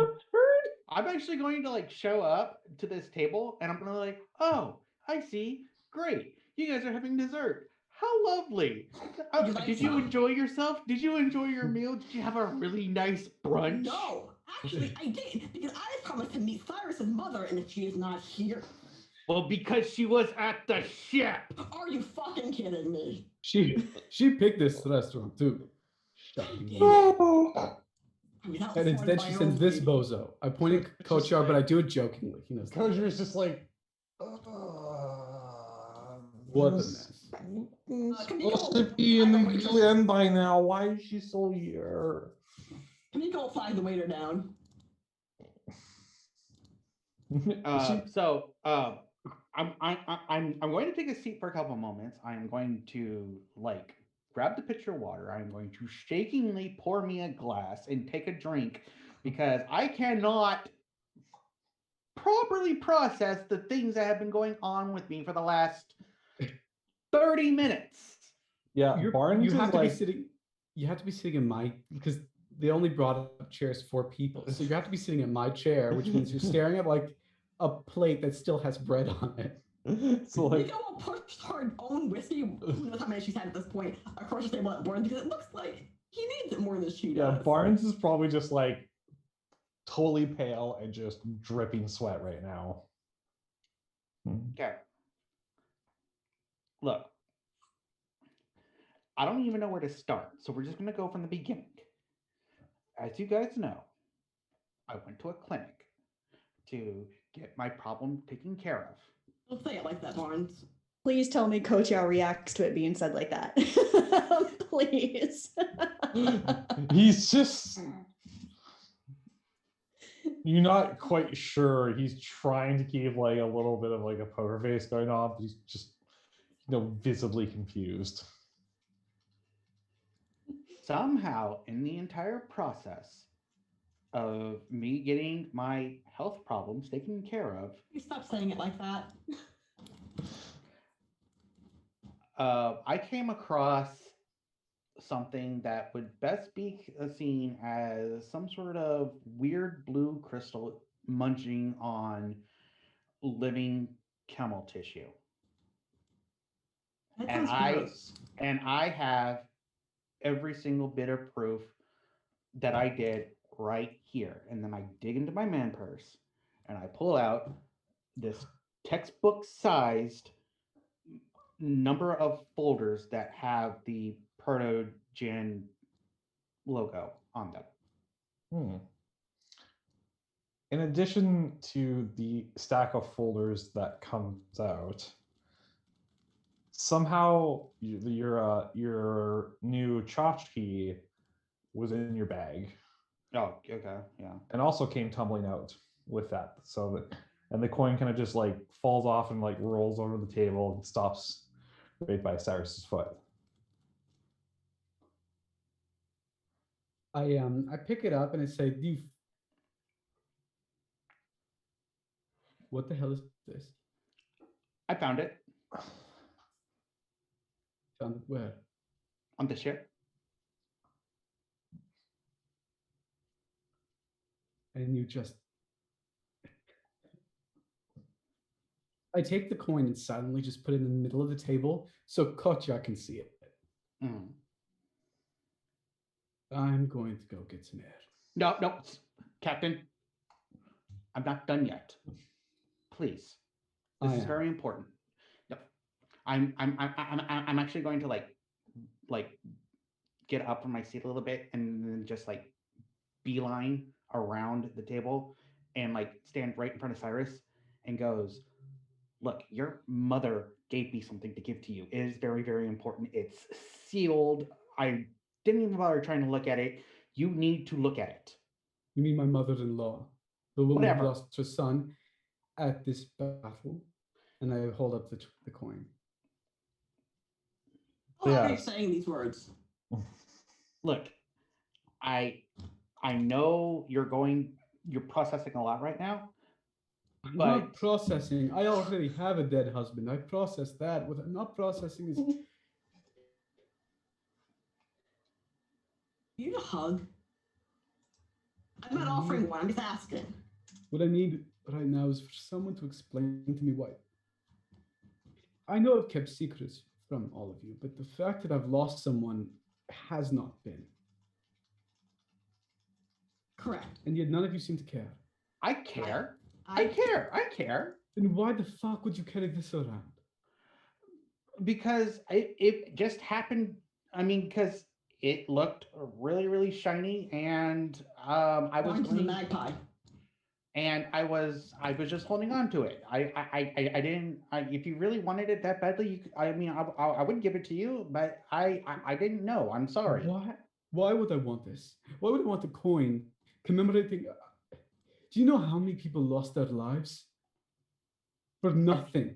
I'm sure. Yeah, I know. I'm sure. There's shaking in his voice, and he's raising it so other people can hear at this point. Look, Captain.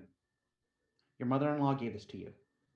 She specifically told me to give it to you. So please just take it. I'm sorry for being an insensitive prick and carrying around something that meant a lot to you, and I know it was in very bad taste. Hell, if you want me to, the first incinerator I find, I will throw it in there. I think that's gonna fix that. I don't think that's gonna make that better. Fucking war tourists. I take the box and I open it up. What is inside of it? So Okay. it's inside the envelope from Christian is basically the UN drafting of essentially what's happening with the peace talks and how the Martians are claiming responsibility. They are or not? Sorry. The Martians are claiming responsibility. Along with an intelligence report that says, the UN report that says the UN troops fired first. And Wait. In real life, I'm confused. We can talk about it yeah, during break. During Yeah. break. Hey, so break, go to bed. I didn't realize you were going to break. I was, Bye. and and a picture of her son. Hmm. It's in a baby picture or like an adult picture. Oh, Jesus. Oh. Like No his picture. his naval picture. Yeah. Oh. Mm. Yes, so we are going to we've actually gone a little bit over past our time. We're going to take a quick break here, probably about 10 minutes. Okay. Just a little time to stretch, bio break, all that Mhm. sort of jazz. Mhm. Kind of just take a little breather. Things are getting a little intense there. Yeah. And we'll be back in about 10 minutes. So we will see you soon. So stick around, don't go anywhere. We'll be back soon. Bye. Bye.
Yay!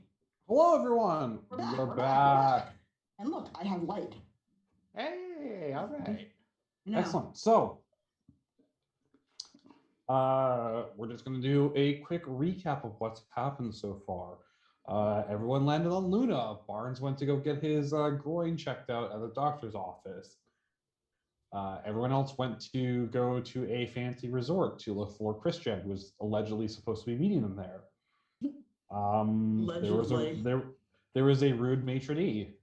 Kamiko acted rich. No, Kamiko did not act rich. Kamiko is rich. There's a difference. I have the money to back it up. And Yes, acted one like is it. worse. One is worse. What is you were joined by Kutyar and not Arvasavala. Barnes, after getting fixed up, found a weird sample of blue crystals growing on a cloned lab animal, much like the one you transported. How weird. Crazy how it would do that. Ran all the way back to the ship. And who was waiting for him there but goddamn Christian Arvasavala, who handed him a package to give to Cyrus, who then ran into the resort where he handed said package over and accidentally dropped a challenge coin where Cyrus's husband died. Ooh, rough. Fun times. Yeah, and that's where we left off. So we're going to continue from there. So Koicher kind of just stands up and just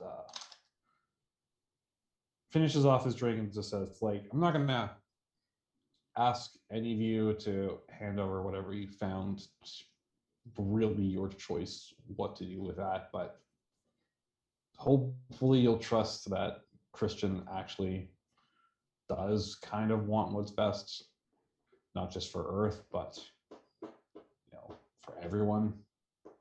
Mostly for Earth, which just happens to coincide with everyone.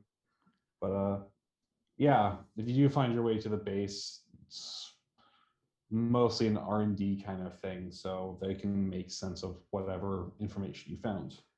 Barnes has that sudden realization that he could have just given this to Christian over Savala, and this would probably all be over with. She hands you paper, you hand her paper back. It's a trade. It's a But admittedly, considering how much of an idiot Barnes is, would Christian even be like, I don't even be like, okay, thank you? She would probably be something like, I don't want this, you stupid idiot. First off, if she said that in front of Kamiko, she would get hit with a wrench. No, she would not. Anyway, No, she I wouldn't. would try. I would do my damnedest. Kutcher's like, regardless of what you decide, I have someone I have to chaperone because clearly they can't go to their obligation without help. Honestly, we should have expected it. Should have expected it. Anyways, it was good to see you, Cyrus. Was it though? Next time, let's do this now. Next time, let's not do this. It's like It's not a good time seeing you again, sir. Coacher just says like, you do kind of owe me a drink. He just leaves. Kamiko is thinking about I'm the widowed party. You owe me a drink. He just kind of turns around. He turns around as he's leaving. Says like, "Fine, we'll buy each other drinks and call it even." Yeah. Barnes like murmurs under his voice. It already sounds like a date. Doesn't Kamiko makes a face like she's going to say something and then chooses not to? We did not choose the violence that time. Brothers, what's wrong with you? Listen. Oh, I didn't know that. I'm sorry. Practically brothers isn't actually brothers. You can kiss whoever you want. If okay. Anyways, the point remains, guys. Why are all of you here when we have an infirmed person who is technically from a disastrous scene infirmed in our ship, who has no ways of properly defending themselves, left completely by themselves? I look at literally everyone else. Indy does not meet anyone's eyes. Is Collier still here? Hmm? Collier's still here, right? No, he left. Is Pretty Martian, Earther? Pretty is Martian. Martian. Yeah, considering that her and Indy are friends, it would be a fair assumption to think Pretty is Martian. So I don't think it really sounds like a really good idea to just turn her over to the UN. You're forgetting the UN is meeting with a bunch of Martians right now. Hold on. I call Katja. He answers. He's like, You might want to swing by the ship. We have a guest who could probably use a ride to Mars. it's like we're not going to Mars. I don't think any. I mean, the kind of person who you definitely don't want to disappear on Mars. Look, she knows things. I would probably swing protective custody until things cool off and get her back home. I'll make sure that UNSS doesn't really get a hold of her in the meantime. Yeah. You know how paperwork falls through the cracks. Anyways, thanks for the heads up. I'll grab her on the way out. That's fine. Anything else? Nope. I was speaking to the rest of the group. I hang up. Nico has things to say to it, but I don't think you should let her. Indy's going to look around the restaurant. Did any of that scene attract more attention than it would, than like just people fighting in a restaurant would? No, not really. Okay. Not so much. Like you're already kind of. We're noticeable. Yeah. Yeah, exactly. Yeah, we kind of already stand out in the first place. So You would have hated all this. It probably seems like we should probably head back to the ship for just a little bit to make sure that they handle Pretty just fine, and then we should probably head to this R&D station that you guys keep talking about, right? I think that we should go directly to the R&D station, and Independent should call her their friend and let them know what's happening. All right. And he reaches into their phone and picks out, or into their pocket and picks out, not their phone, first of all, and kind of looks at it and, like, without another word, just hands it over to Barnes. You know, if I had this, I probably would not have caused as much of a scene here right now. But It's fine. but I also understand to some degree why you had to do it, and I promise Indy I won't cause that kind of problem again. Yeah. Call who you want. And then he's just going to head on out of the restaurant and start dialing Pretty's number on their phone. I'm going to go ahead and take the folders that I put on the table and put them back in my man purse. Hey, were the folders that Christian handed you paper, like the ones you also found? Or were they a tablet? Well, no, it was in a sealed manila folder. Right, Which what was in the folder? Was it paper? Or It was paper, yes. Paper, and a photo. Okay. Kamiko has sticky fingers. But yeah, Cyrus has those. So, and I am not going to try to take them away from Cyrus unless he wants me to just hold on to them. But I assume he would not, so he will just handle them on his own. And since we're going to go to the the R&D place, we'll go to the R&D place. I would like those protogen ones, please. You should split the difference. I'm not like going to steal them, so I grab. Kamiko's not saying that as a tactical choice. I'm sorry. Kamiko says to you, as a tactical choice, giving one person all the important things sounds like a way to get kidnapped. I'm not keeping them. I mean, first things first. I will fight to my very being if I have to protect the captain. Can we calm down, please? I just want to take a look at them. Oh, understood. And then I'm just going to just like grab the papers out of my bag and give it to the captain. I like carefully balance them in one arm and just start rifling through them, seeing as much as I can. I'm fairly smart.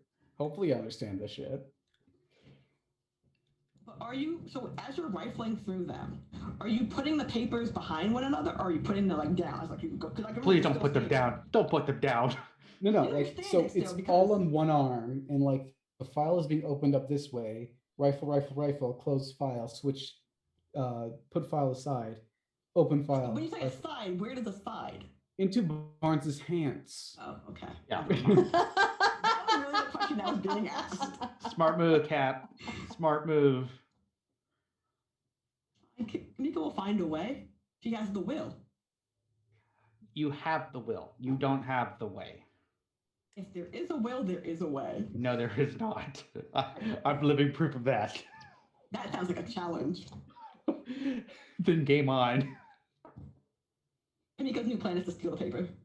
Not steal, borrow. Repossess. Have fun with that.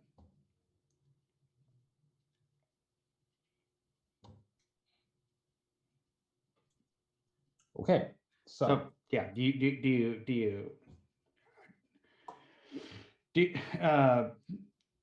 you understand it enough, Captain? Because if you need firsthand witness account of what I just saw, I'm willing to tell you as well. Should I roll to see if I understand everything that's happening? I feel like this is a fair thing, right? Yeah, if you want to, you can make the roll for that. Question is, what would that be? Well, it would certainly be some sort of an intelligence roll, I'm sure. Probably intelligence. Yeah. Let's do this.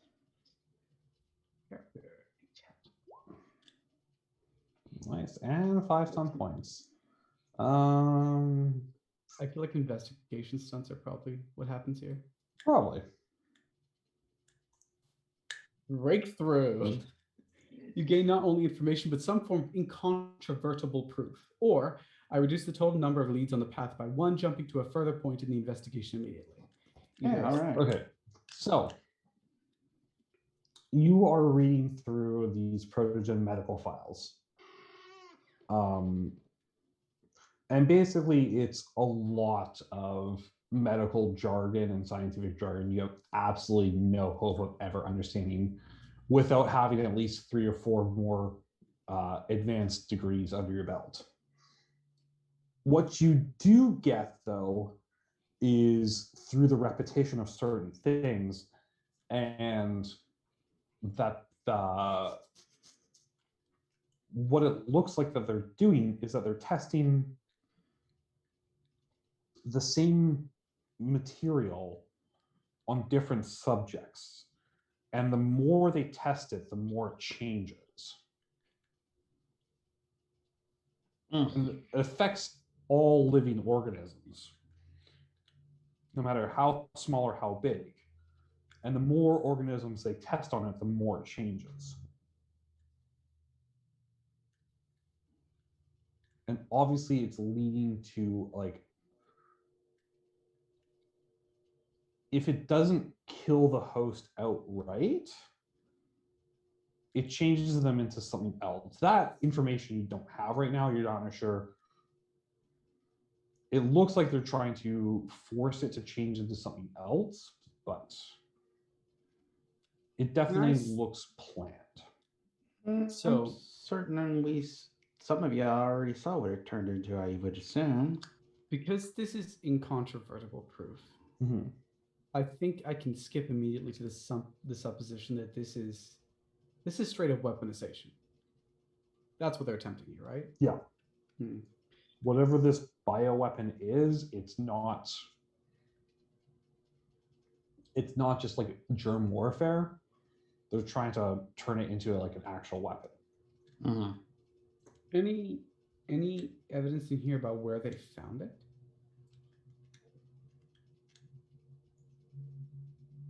Found it in space. Jupiter, I think. I was right. Was it Jupiter? I believe it was Jupiter. It was the one that has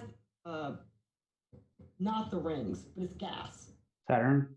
No, the one that's gas. Oh, Jupiter. Okay. Yeah, that's The gas Jupiter. giant. The gas Yeah. giant. Yeah. Yeah.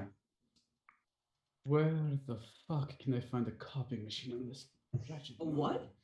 A copying machine. A I mean, copy it's- machine. It's Luna. It's a luxury resort. I'm sure there's copy machines all over the place. Is that sarcasm? No, it's not. Oh. You can just go to the Okay. management Forget office. the. They're Okay. an office. Yes, there's an office of our shipping company here. Offices have at least there office should be. supplies, like copy machines. One should hope, but the amount of people who don't use paper nowadays. Weirdos. Yeah. I mean, paper is a finite resource. Oh, this Like stuff is the not made out of thermoplastic? actual paper. You know that, right? It's mostly just plastic. Oh, that makes sense.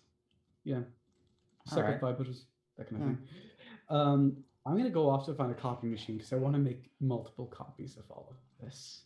I'm following the captain. Miko's, what's the word when you're conflicted? Oh, you're conflicted. Yeah, you're conflicted, of course. What's the feeling when you're conflicted? You're conflicted. But just for the record, while I am following the captain out, I'm going to see Indy on the way out. I am just going to explain to them that the captain is heading off to go to make some copies. He thinks he has an idea. I am just going to follow him because he'll be in immediate danger with all that information on him, and I just want to make sure that he doesn't nothing bad happens Kidnapped, to him. or Yeah. stabbed, or I mean, shoved in a box and yeah, stabbed. someone like, thank you, is it Kirsten Mack? Brought up a good point. You're at a resort. There's bound to be a hotel, and if there's a hotel, there's bound to be a business Mhm. center. Right. A business center most likely will have a copying device. Yeah. Yeah, you probably find one pretty easily, and start making copies. It will cost you 10 a cents lot per of- page. An a exorbitant lot of amount. money. Yeah. Now, I Miko will keep- hand over her credit card. I make 3 copies. This one will sneak back into the office so they don't notice anything's missing. This one we keep the originals. This one we send down to Earth somehow. Wait, we're This giving it one- back to the bad guys? No, No, we're gonna give it to the UN. You said give it back. we're not giving it to the UN. We're giving it Oh. to my mother-in-law. Oh, right.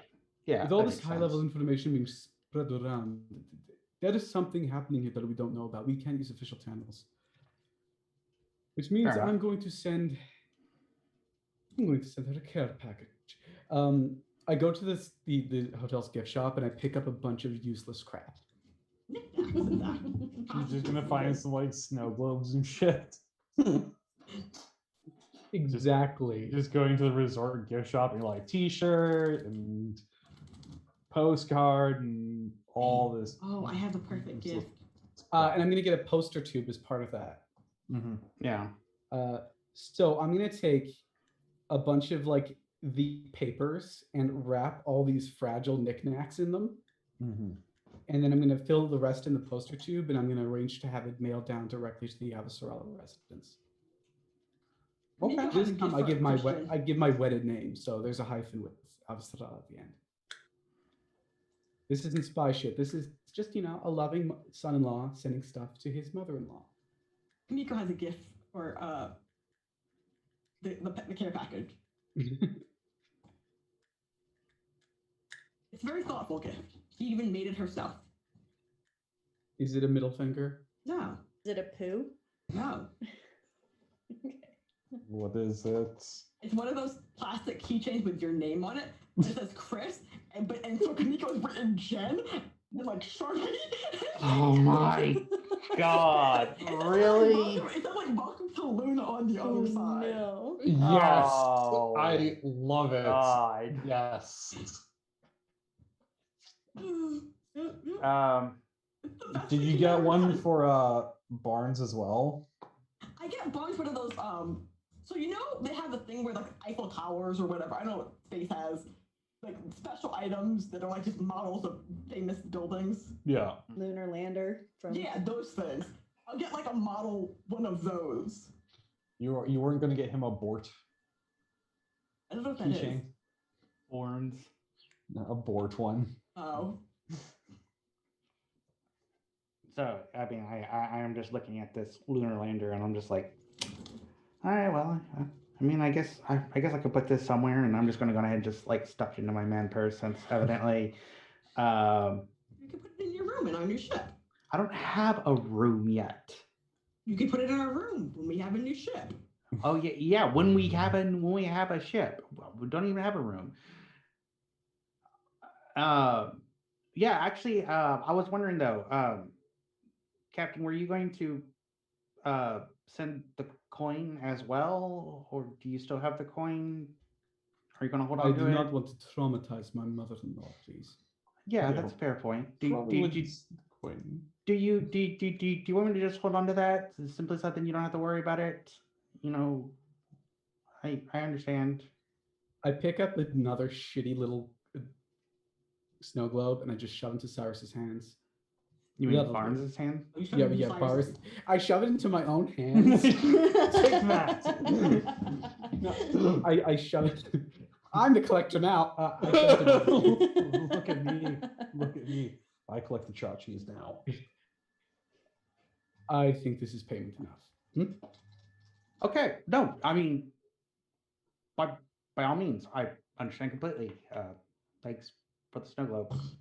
And I'm just Look, going I'm not angry at you. I'm angry at the fact that it's made. I know. I get it. no, It- I'm angry at the fact that I've lost someone for a pointless war that is still going on. that's an understandable thing too. I wish I Are was. we in? Never mind. I wish I was close enough to somebody that I could feel such pain as well. But I Don't. can honestly say that the closest people that I would be really sad if they were gone would probably be you and Andy and the pilot. No offense, Wow. Barnes. This is not the time to fucking guilt me. I'm not guilty. That's not it. guilty. That's end of conversation. We need to go back and make sure that this copy gets into their hands. Where did you take this from? The free clinic. Let's This go. free clinic. Yeah, let's go. We can go. We can totally go.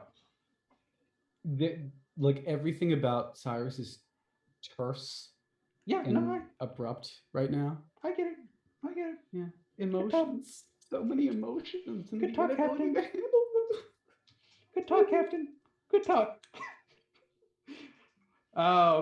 So yeah, I mean, I guess I'm just going to like come back into the to the free clinic, and I guess I'm going to raise a scene, and I'm assuming that the scene is going to be me going, oh yeah, by the way, you know what? I think I didn't fill out that paperwork right, and it just cause like a really big scene, and hopefully everyone will just like do what they're supposed. I mean, like do what they're supposed to do, giving the captain the time necessary to replace the paperwork, because in enough time that no one will even notice that it was gone. Okay, so you're trying to sneak back into that room then? The captain is. Okay. But I'm going to cause a scene that will cause everyone to just kind of like stare at me and completely misdirect I mean all the attention that would happen if the captain was going into the room. Okay. So how are you going to distract them? Like I said, I'm actually just going to go in and cause a really big scene and go, shit, I didn't fill out my paperwork right. Oh, this is something bad. Blah blah blah. Yakety schmackety. Maybe flip over a couple tables and grab a Just yeah. Just making a scene. A just couple gonna go tables? Florida man on this. What? Those poor people getting I paid need you to minimum wage. channel your inner Florida man on this. Exactly. Pretty much. I completely accept that this is not the right way to act, but I'm trying to I'm trying to make a scene. You need to become the world's worst, the worst superhero ever, and be Florida Man. Florida man, exactly. So what exactly do I need to roll here? Oh, it's definitely a communications role for sure. Oh, Um, unfortunately, it's probably not bargaining because that would that would imply reasonability. Yeah, Kamiko went all Karen earlier, and now Hey, now. Barnes has just gone full Florida Karens Man. aren't rich. Barnes just like throws a live alligator at the receptionist. Oh my god! All right, let's do this. I have this pie full of whipped cream. Miko takes offense being called a Karen. She's not there. She takes offense spiritually. She Okay, feels you're a it. Becky then. No, Oh. because Becky's also aren't rich. They're just in the club. So apparently my efforts to I mean, you got 2 stunt points to use. Can't use stun points unless you win the roll. I didn't say you lost the roll. Oh, that's Oh. good. wow. Okay. Well, let's pull out these stunt points there. I'd say probably social stunts. Yeah, this is probably a social stunt, and I'm honestly going to say I'm probably going to go just +2 to making an entrance. Yeah, just make an entrance. Making an entrance. Or do you want to go and another thing? Yes. And another thing. And it's going to be fighting. Okay. So sad that Kaniko's not here. All right, make me like you're fighting one, whatever it is, you brawling roll or whatever. Yep. Yep. This is going to be interesting.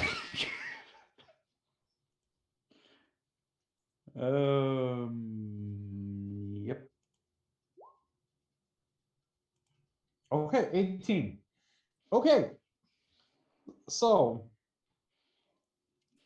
Barnes, you go in and you start ranting to the receptionist about the paperwork, about how it wasn't filled in correctly, and like you didn't give the government permission to spy on your personal life, and now they're beaming radio signals into your teeth, and they gave you microchip injections to put brain control waves into you, and god damn it, you don't pay taxes because you don't trust the government, and you were just like go on this stream of absolute insanity and just cause a scene. You're like throwing paperwork, and like, you know, the security guard comes up, he's like, sir, I'm gonna have to ask you to leave, and you're like, all right, fine, I see you, whatever, I'm not wanted, and like you turn around, you're like, yeah, one more thing, you just knock the guy's teeth out and just run.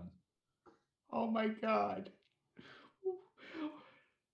Kamiko, you're not the only person who woke up today and chose violence. It's true. It's true. I'm sad that Kaniko is not there for this. And yeah, Cyrus, nobody's looking at you right now because this happened. See, normally I'd be subtle and cool about this. You know, I would like sneak on a lab coat, or I'm not going to bother. I just waltz right in, drop the paperwork where Barnes said he found it, and walk right out. You didn't even need to put it where you found it. Just put it in the room somewhere. No, I try to put it where I found it. Okay, so yeah, you go into the room, and yeah, it's weird. Like there's that big slab of like crystal encrusted flesh behind resin or something like that. Oh, And all sorts of sciencey stuff, and you know, like if the room wasn't covered in like whiteboards, it would be like crazy people room with just every single empty space covered in like some sort of Red atomic, string. like it's not Pepe La Silva, but it's just Okay. about that. Gotcha. It's all like, you know, molecular chains and atomic drawings and math equations and et cetera, like, but like borderline crazy person room and in a mental asylum, like that kind of, just you walk in here like, yeah, whoever is doing this probably isn't 100% sane. It's definitely a very volcano layer evil scientist kind of vibe getting from that. Oh, wow. Great. Mhm. I take a bunch of pictures.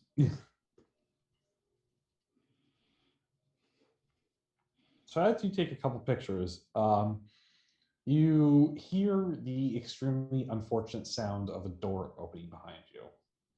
Mm.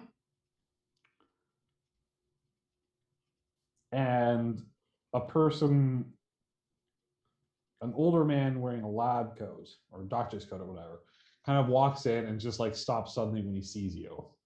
He's, that moment of like processing what's happening. Walk away. Walk away like you didn't see anything. Pick up a clipboard and walk away. Don't even pick up a clipboard. Just walk away. Just like nod your head and walk away. Okay, so I'm gonna ask this in post. When I checked the files, what was the last thing they mentioned that happened? What was the last readings that they mentioned? The last observations? Last observations were from the about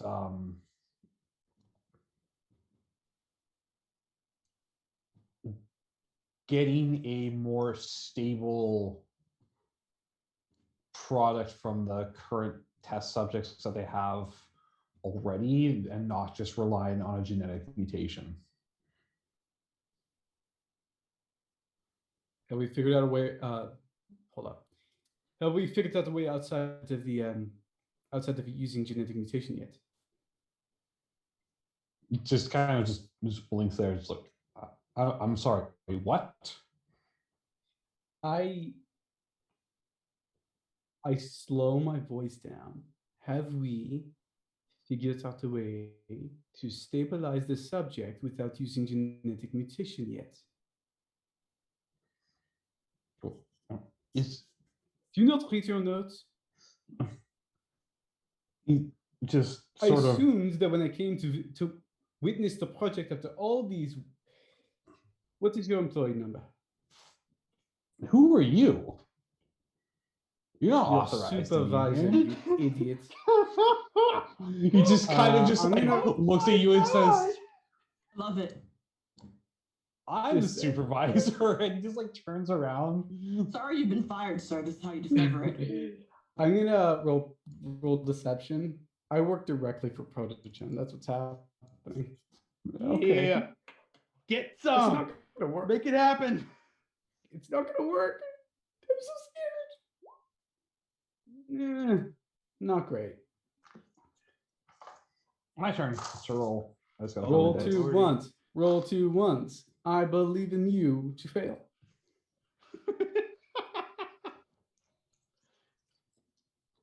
Also, reminder, you do have an auto crit, an auto success. This is true. I did give you Oh, that. this is not the time for that. You have 3 of them, actually. Oh. Oh, well, never mind that. You What the didn't need. hell? Wait, I didn't know you It didn't has, need Whoa. rules, mine. it has to be declared before rolling. Mm. Oh, it does. That's true. It does, but I haven't rolled yet. But no, he got higher than 13. I know it. I rolled a 13. He rolled like a 27. no, I didn't roll that high.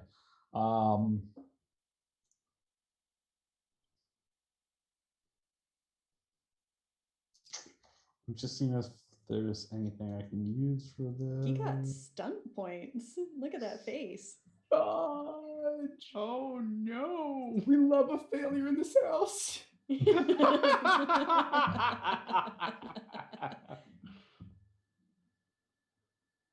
I just love how in membership and reputation stunts, one of them is literally making the perfect witty remark at the end.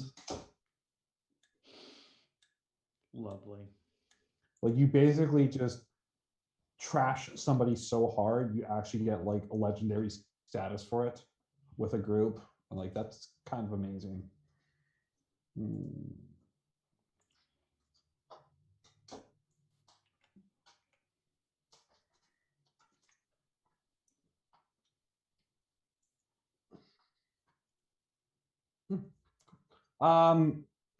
So yeah, he only beat you by a little bit, but I'm using read the room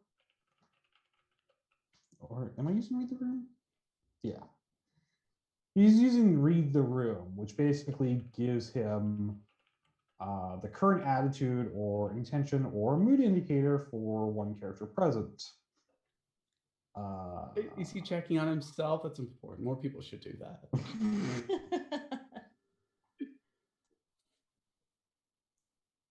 Do you have communications deception, willpower, self-defense? I have communication. I just realized something. Hold on. I have communications deception, but also I failed this roll. And I have a talent called intrigue, which means if I fail a communication deception test, I can re-roll it, but I must keep the result of the second roll. Okay, you can re-roll it then. And I cannot think of a possible worse solution right now. So let's just do it. 19. Oh! Yes! Yes!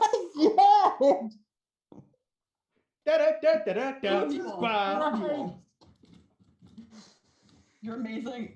You've done. Oh my best god! How did this just happen? It happened because There's a- Roll there's a 20 will, loves so me. there's a way. So yeah, do you want to use any stun points? Let me think. I feel like this is an infiltration, so let's do an infiltration stunts.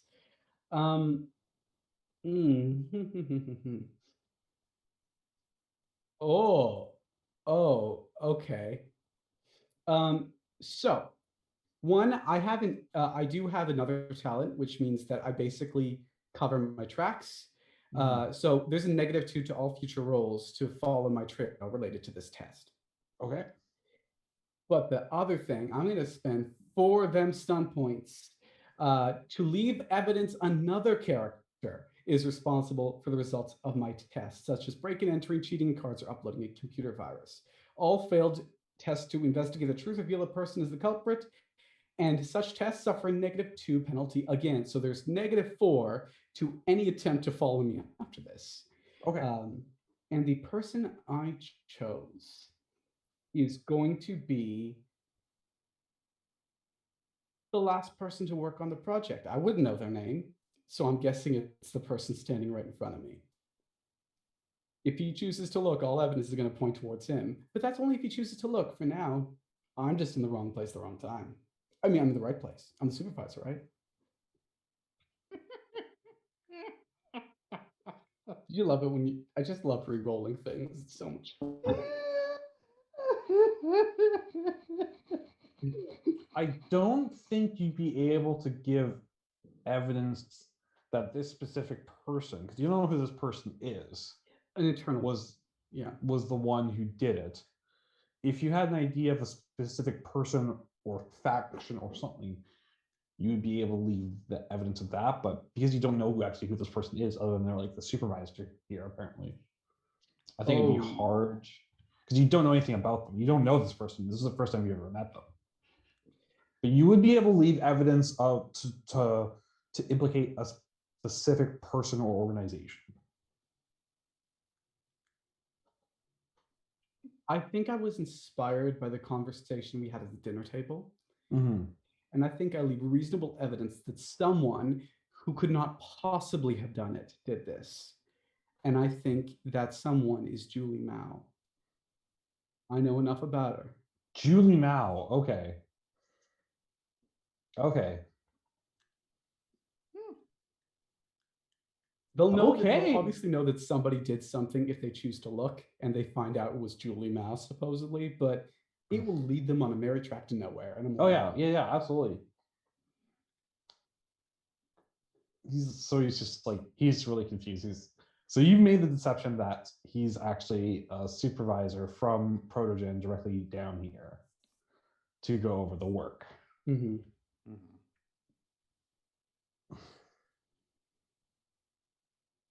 He's you don't know if he's 100% buying it, but he just like obviously doesn't want to get into too much trouble.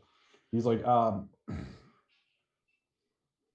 I think right now the question we're asking isn't how we can stop using this genetic mutation as a way to essentially piggyback this programming, because I think that might be beyond our current capabilities. What is within the realm of possibility is forcing this genetic mutation to be more prevalent.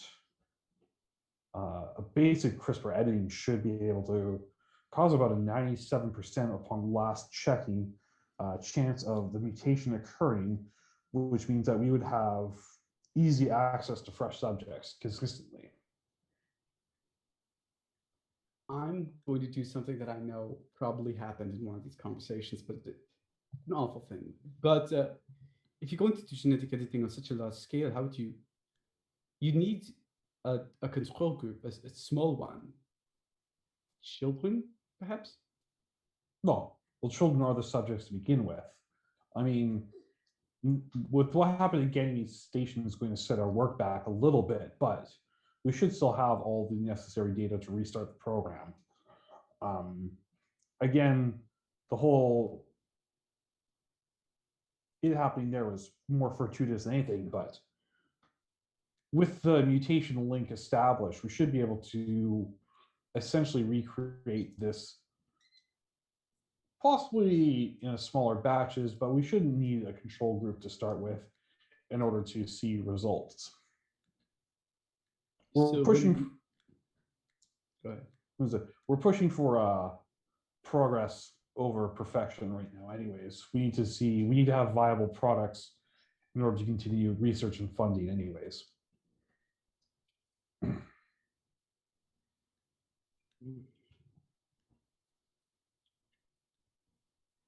Who is our next? Where are we conducting the next test? You just kind of it's down here. Well,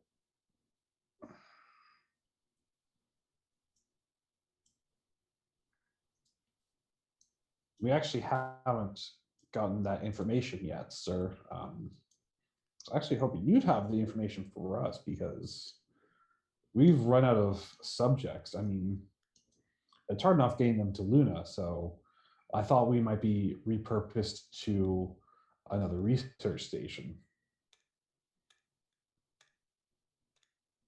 Did you put in a request? I mean, we've all put in requests to be transferred to the main station, but no one hears anything back from them. I mean, that posting's hard enough to get to already. Do you have your? They should have given you a confirmation of your request. Do you have it? No, I have not received confirmation that they've received it yet. I mean, these things take a while to file. I understand. Hold on, let me write down your name and I will take your request personally.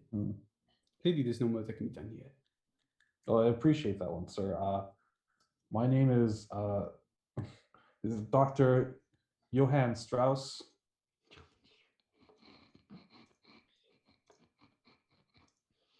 I would recommend packing up as much as this is possible.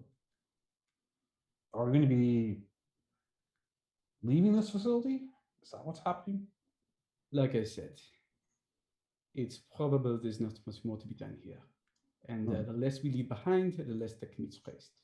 Absolutely. Oh, well, this front has been good for us. Luckily, we have, all the procedures are in place for us to leave hastily. So do you just want us to confirm that we need to start the final procedures for leaving?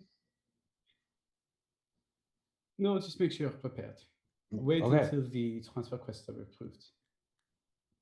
What we'll do then, sir. If that's anything else, if there's nothing else, then I really do need to get back to work. Of course. Johan. Good work. Thank you, sir. I'm hoping that Mr. Mao is able to fulfill his ambition, because this thing is truly bigger than we all are. If I know one thing about Mr. Mao, he always fulfills his ambitions. And the man has lofty goals. And I take my leave, my heart hammering the entire time.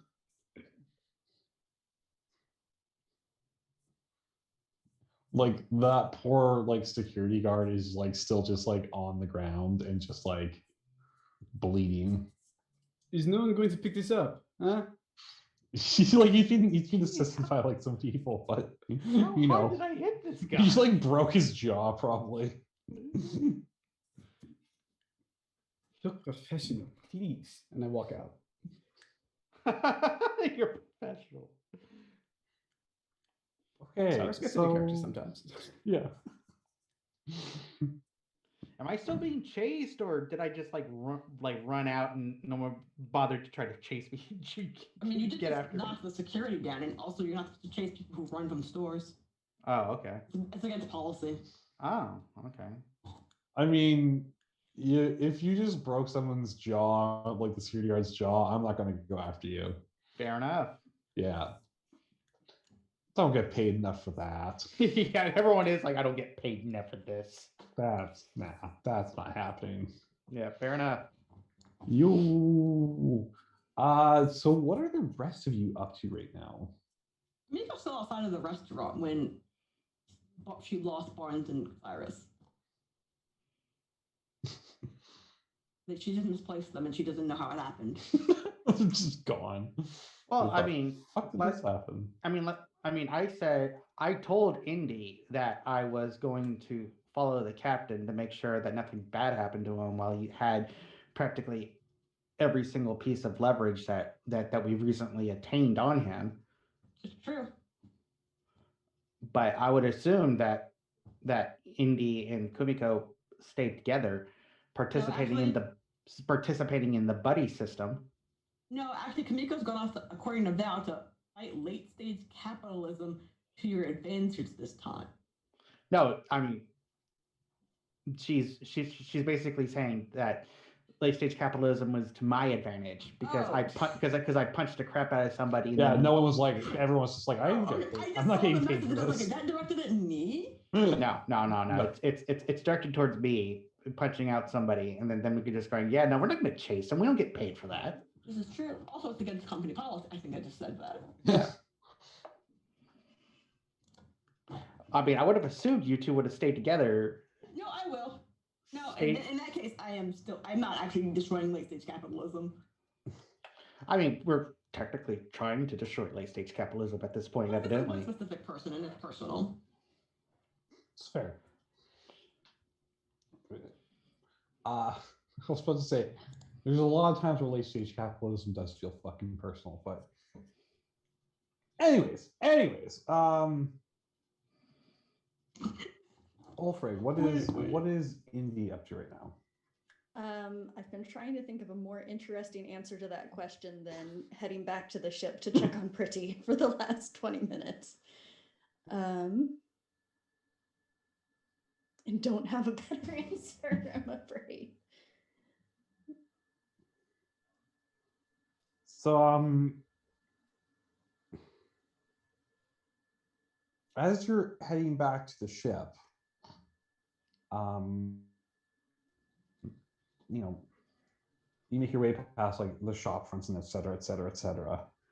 And you see that there's a bunch of what look like dock workers or cargo transporters, just kind of hanging out behind a shop, just having a smoke break or whatever they do, sitting on milk crates. And they kind of look at you as you walk by, and you see them kind of just take a second look at you.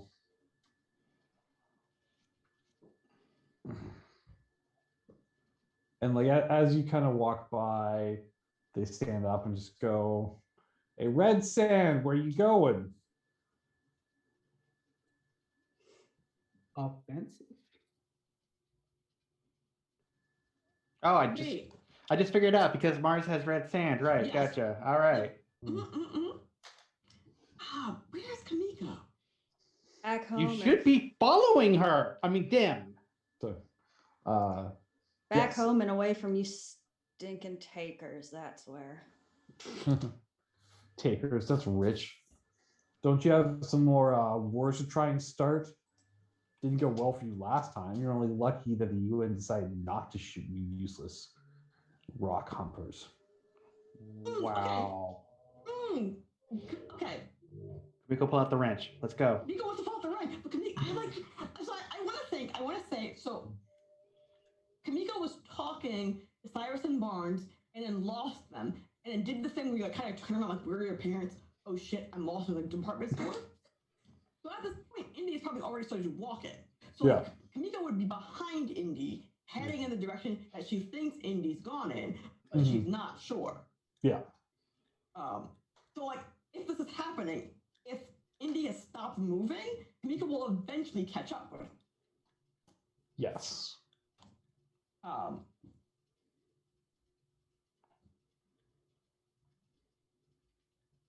Who's the ringleader? How many of them are there again? There's like 3 or 4. There's like 4 of them. And there's not really like a ringleader. There's just a bunch of them just talking all kinds of shit about you and the Martians and Martian Navy. Oh, right. Kamiko's had a hard day. A long day. And she's been twice now. She's been denied justice. Denied her right. I want to roll a brawling roll because I want Kamiko to come out of nowhere and football tackle this fucker. I'm trying to understand how exactly. Wait, I have a better idea. Hold on. Sorry, team. Okay. Sorry, were you saying? Go back to Indy.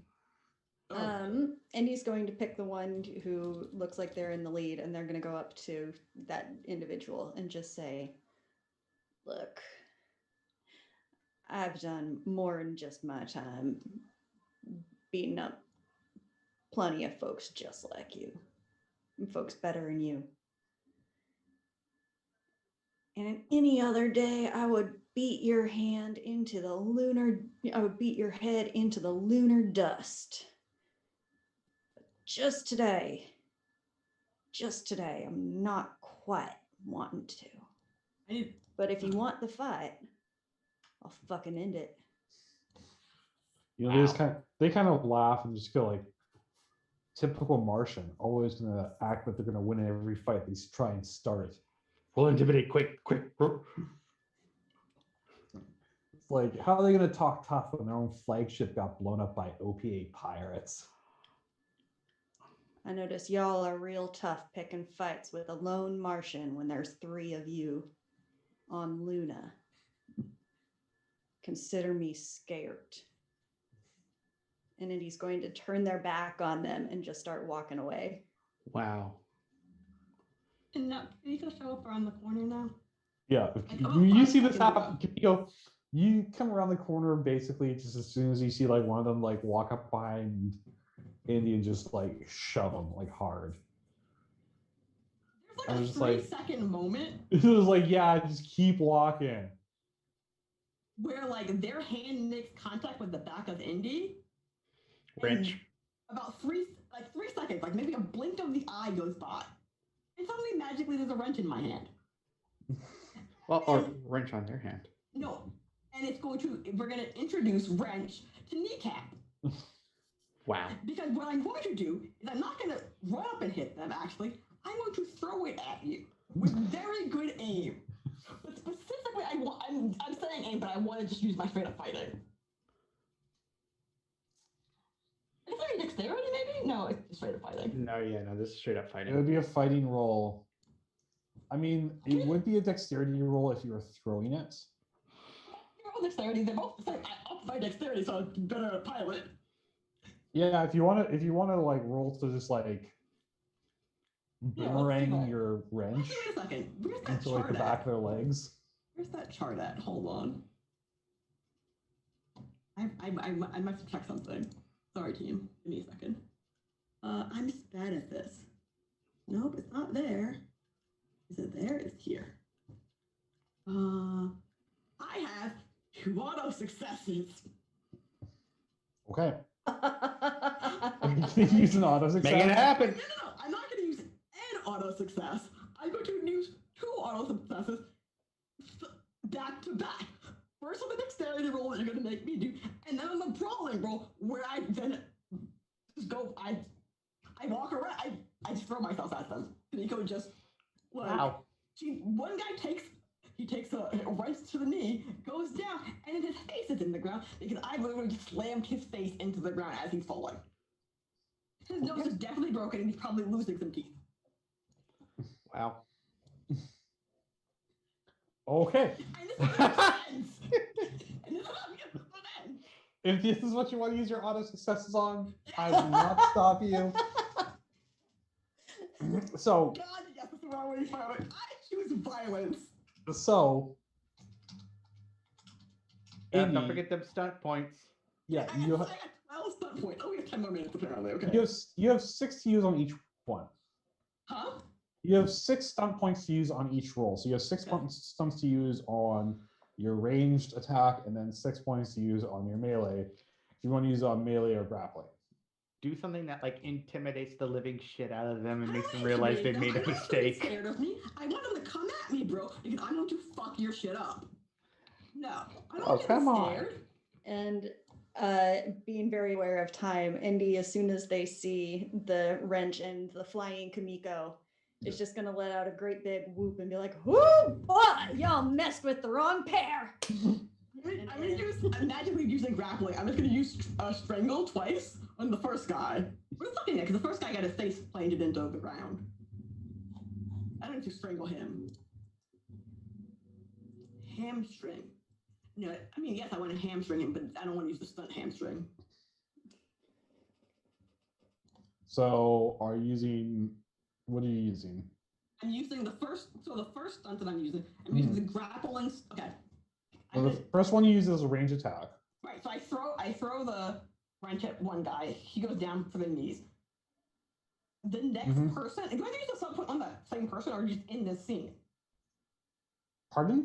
Do I have to use a stunt point on the person that I just kneecapped, or can I use it on one of the people in others people in the scene? No, your stunt points are only valid for that specific roll. So if your first auto success was for throwing the wrench, yes. you have 6 stunt points to use for that specific roll. Okay, yes. If you do not use them, they're gone. Then you have 6 stunt points to use on your melee hit Okay. for the other guy. Come back to me. Okay, so Indy, as you get, a heavy shot, you turn around just in time to see, a wrench come like boomeranging in, just take out this guy's legs, and as he like ragdolls to the ground, and Kamiko just flies out of nowhere and just, does that. I don't know what it's like, the RKO out of nowhere, essentially. Yeah, literally, Kamiko just RKOs this other dude out of absolutely nowhere and just smashes his face into the ground. My God, RKO, RKO. I don't understand that reference, but I'm gonna look it up. I don't watch wrestling in years. It's pretty much just look at RKO out of nowhere. That's pretty much exactly what happened. So Indy, what are you doing now that Kamiko has just WWE these 2 guys? Well, they seem to be kind of under control. What's the other one doing?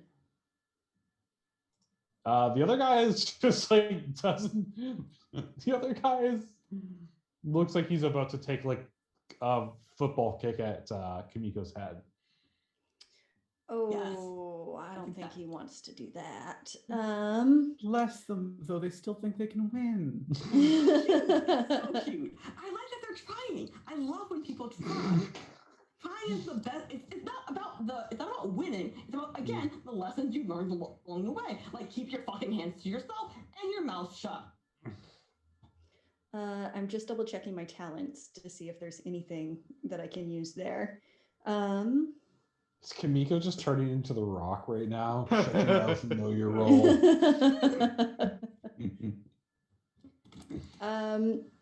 Can I roll to grab that? Like, if they're hauling their foot back, I just want to get that foot and yank it out from under them. Do you want to like lift up and like try and like flip him onto his face? Ooh, ouch. But okay. Like, I'm just trying to think if there's like a couple takes that, like, one you can use, just like you just grab the leg and you pull, to like pull down, to like pull him into like forced splits. Or you can literally just grab his foot that's planted and pull that straight back and then have him go face first into the ground. Yeah, let's face plant him. Yes. Okay. So I'd say probably brawling or melee roll or something like that. All right, let's go for brawling then. Yeah, that's a 19. Oh yeah. Like, Yeah. See, the dice are on our side. We So are. as this guy is about Oh, to I didn't like roll. Never mind. just like winds up for like just a big old home run kick to Kimiko, the side of Kimiko's head. Indy just ducks in, grabs his other foot, and just yanks straight up. And Kimiko, you see what used to be this guy's intact face just smash directly into the ground in front of you. There's a third person. What is he doing? So one guy's gone down, and then the other person's face planting. What's the third person doing? I thought you. Oh no, for my stun point. Sorry, I had an answer. I'm using a strangle. Okay. I'm strangling this guy. Like I grab like the back of his neck. Mhm. So like it's that weird like it's okay. So this is we're a mature channel. I can say this. It'll be weird still, but like you know when people are bad at BDSM and they like, try to choke someone, but it's like actually choking someone. Oh Deliberately my making that choice. Like you're not going for the blood choke, you're going for like the air choke on it just Yeah. because it's worse. Yeah, like yeah, exactly that. Wow. It's the only way I can think of to describe that. It's the only So- way I can think. Did you wrench and tackle the same guy, or do you do it to two different guys? I wrenched one guy and tackled the other guy. Okay. Oh, that so, like one of them's face like me, like he can get up. Yeah. I can turn around and hit him. So the with my wrench guy again. that got wrenched in the back of the legs is like trying to get to his feet. That's what's happening while you're choking this other dude out. So either Kimiko or Indy can choose to fight him. Indy's probably in a better spot. No. can I grab him and slam him up against a wall? Yeah, absolutely. Roll probably a strength check or a brawling check or whatever you think is appropriate for that one. I regret not buying 2 wrenches last episode. I'll go. I could dual wield that shit. With the Dual focus, I'll wield. go brawling. It's yeah. Okay, not as good, but still pretty good. 14. Yeah, I think 14 would make it. So you're able to like grab him and shove him up against the wall. So, and Indy's going to get in real tight to this person's face, and they're just going to say, "That's the thing with us Martians. We stick together." Now, my friend here, she likes violence even more than I do. It's a hobby. I like it, just choking this guy out. You're like, but for her, it's a passion project. Let me tell you. It's true. I've been cultivating the skill for years. Now, Yep, in the background. you can take your take her ass and pick up your bleeding friends here and leave us the hell alone forever. Or I can let her have you after she's done with that one. Please let me have fun. I've been so bored lately. I feel like I just like, yo, just keep that crazy ass psycho away from us, man. Like, we're out of here. We're gone. I let his friend go, and I like you know like when bullies do the thing where they like jump at you, but like Yeah. All right. you have to remember this about Kimiko though. Like everyone's, she's 5'1". Maybe weighs 150 pounds tops. These two are the odd couple, by the way, because Indy is like 6'2" and 210 at their lowest weight. The thing about it is, we're also running out of time. Kimiko is tiny. She's been picked on her whole life. She will fuck you up. Talk shit, get hit. And Also- rugby, it was always the little girls who hit the hardest. Yep. True, So Kimiko yeah. comes So to you, I'm guessing you probably let this guy go after that, after Yeah. thoroughly intimidating him. So yeah, they And Indy's going to just shout after him, "Woo! Mars is victorious again!" So yeah, they kind of pick up their buddy who's just like clearly unconscious. His face is just totally smashed up. And they kind of drag him up. The guy who got wrenched in the back of the legs is definitely just limping hard. And I just want to hit him again into the other knee to make it even. I'll haul Kamiko up off the floor from where she was with the guy and go, thanks, Sarah. You really saved me from some massive character development for one. It was fine. It was my pleasure. It was a joy. It was the best thing that could have happened tonight. Well, second, third best thing. There's still a chance. Yeah. Get better. Kamiko's like off in the I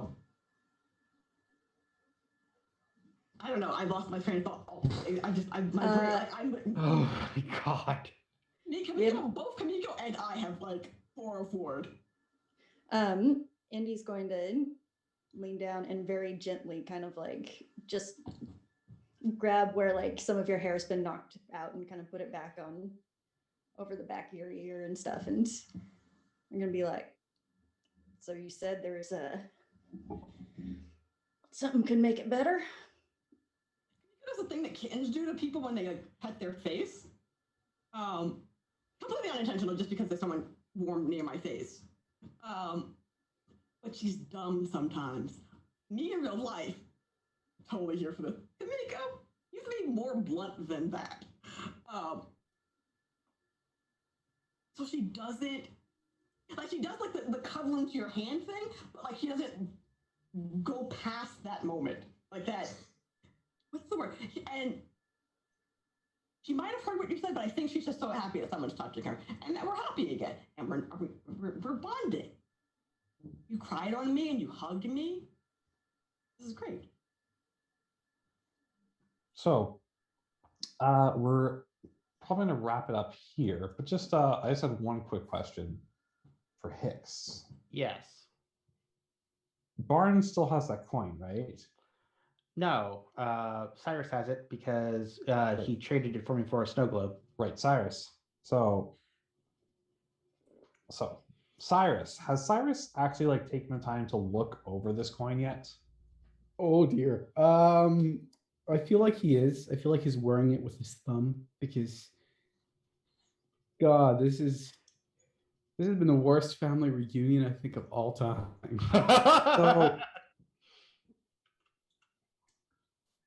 So on one side of the coin is, the Callisto insurrection and like the dates and everything like that. And like basically two cross, like basically it looks like the rings of Saturn that are crossed. Mm-hmm. And on the other side, you look at it and you're kind of like blood runs cold. It's a UN intelligence logo.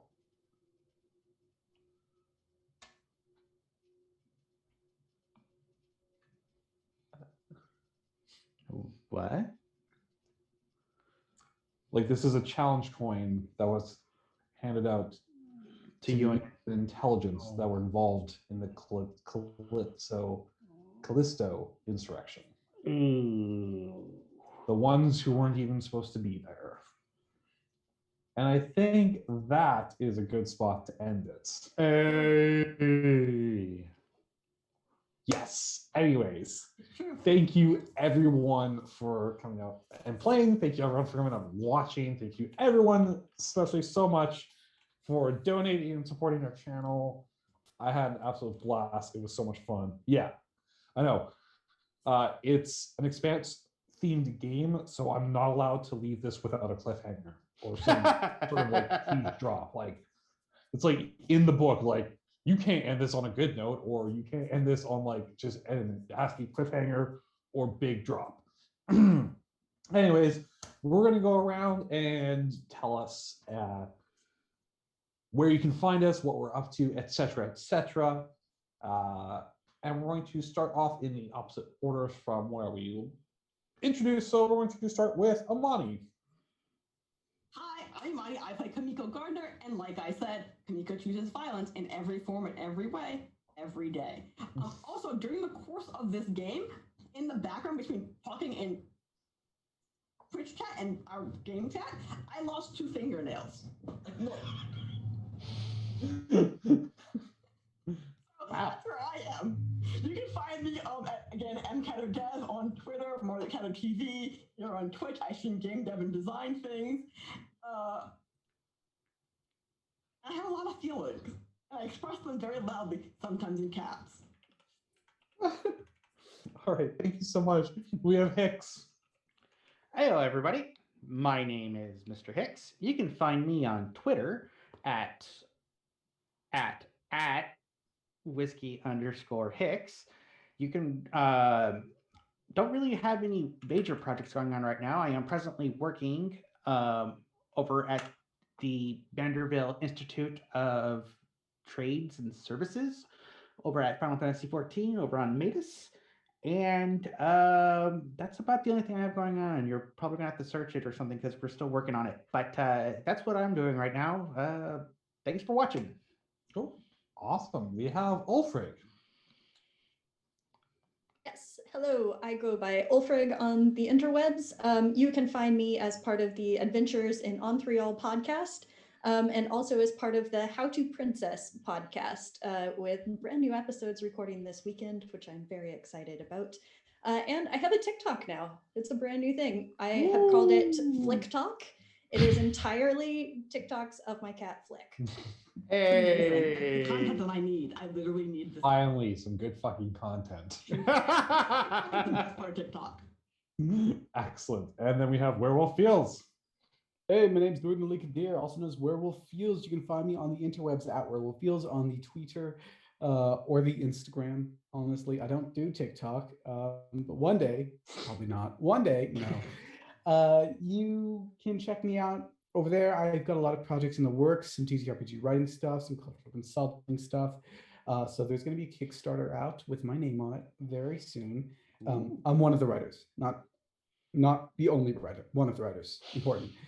The next big thing you can catch me up on is the 8th episode of the Mass Effect Genesis game going on Chromatic Chimera every Saturday morning from 9 onward, 9 to 12 in the morning,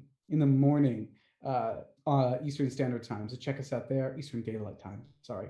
And you can catch me Saturday afternoon on Gehenna Gaming's channel where I'm playing a one-shot, which is super exciting. And then you can catch me on Gehenna Gaming's channel again Monday evening, coming up for the very first episode, the premiere of Monster Heart Monday's second stream ever, Gehenna Academy, where I'll be playing a character that has not been revealed yet.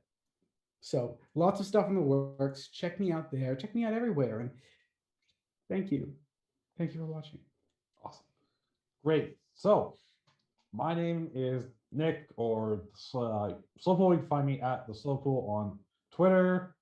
You can find me here every single Thursday for at least,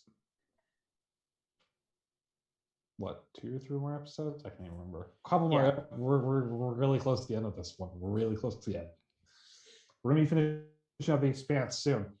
You please tune in tomorrow, this channel, tomorrow, 11 a.m. PDT, for the finale of our Lancer actual play, Shades of Tartarus.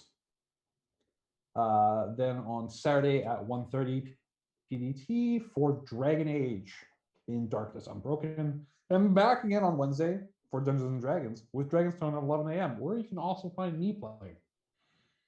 And then after Dragonstone is Revenge the Gift at 6 p.m. PDT. That's the information on the channel.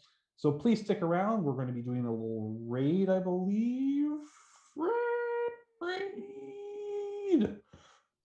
In any case, thank you so much again for everyone who came out and watched us. I had so much fun. We're raiding Artrin. Actually, no, we're not. So he's closing out. We're raiding Fairy Zarina?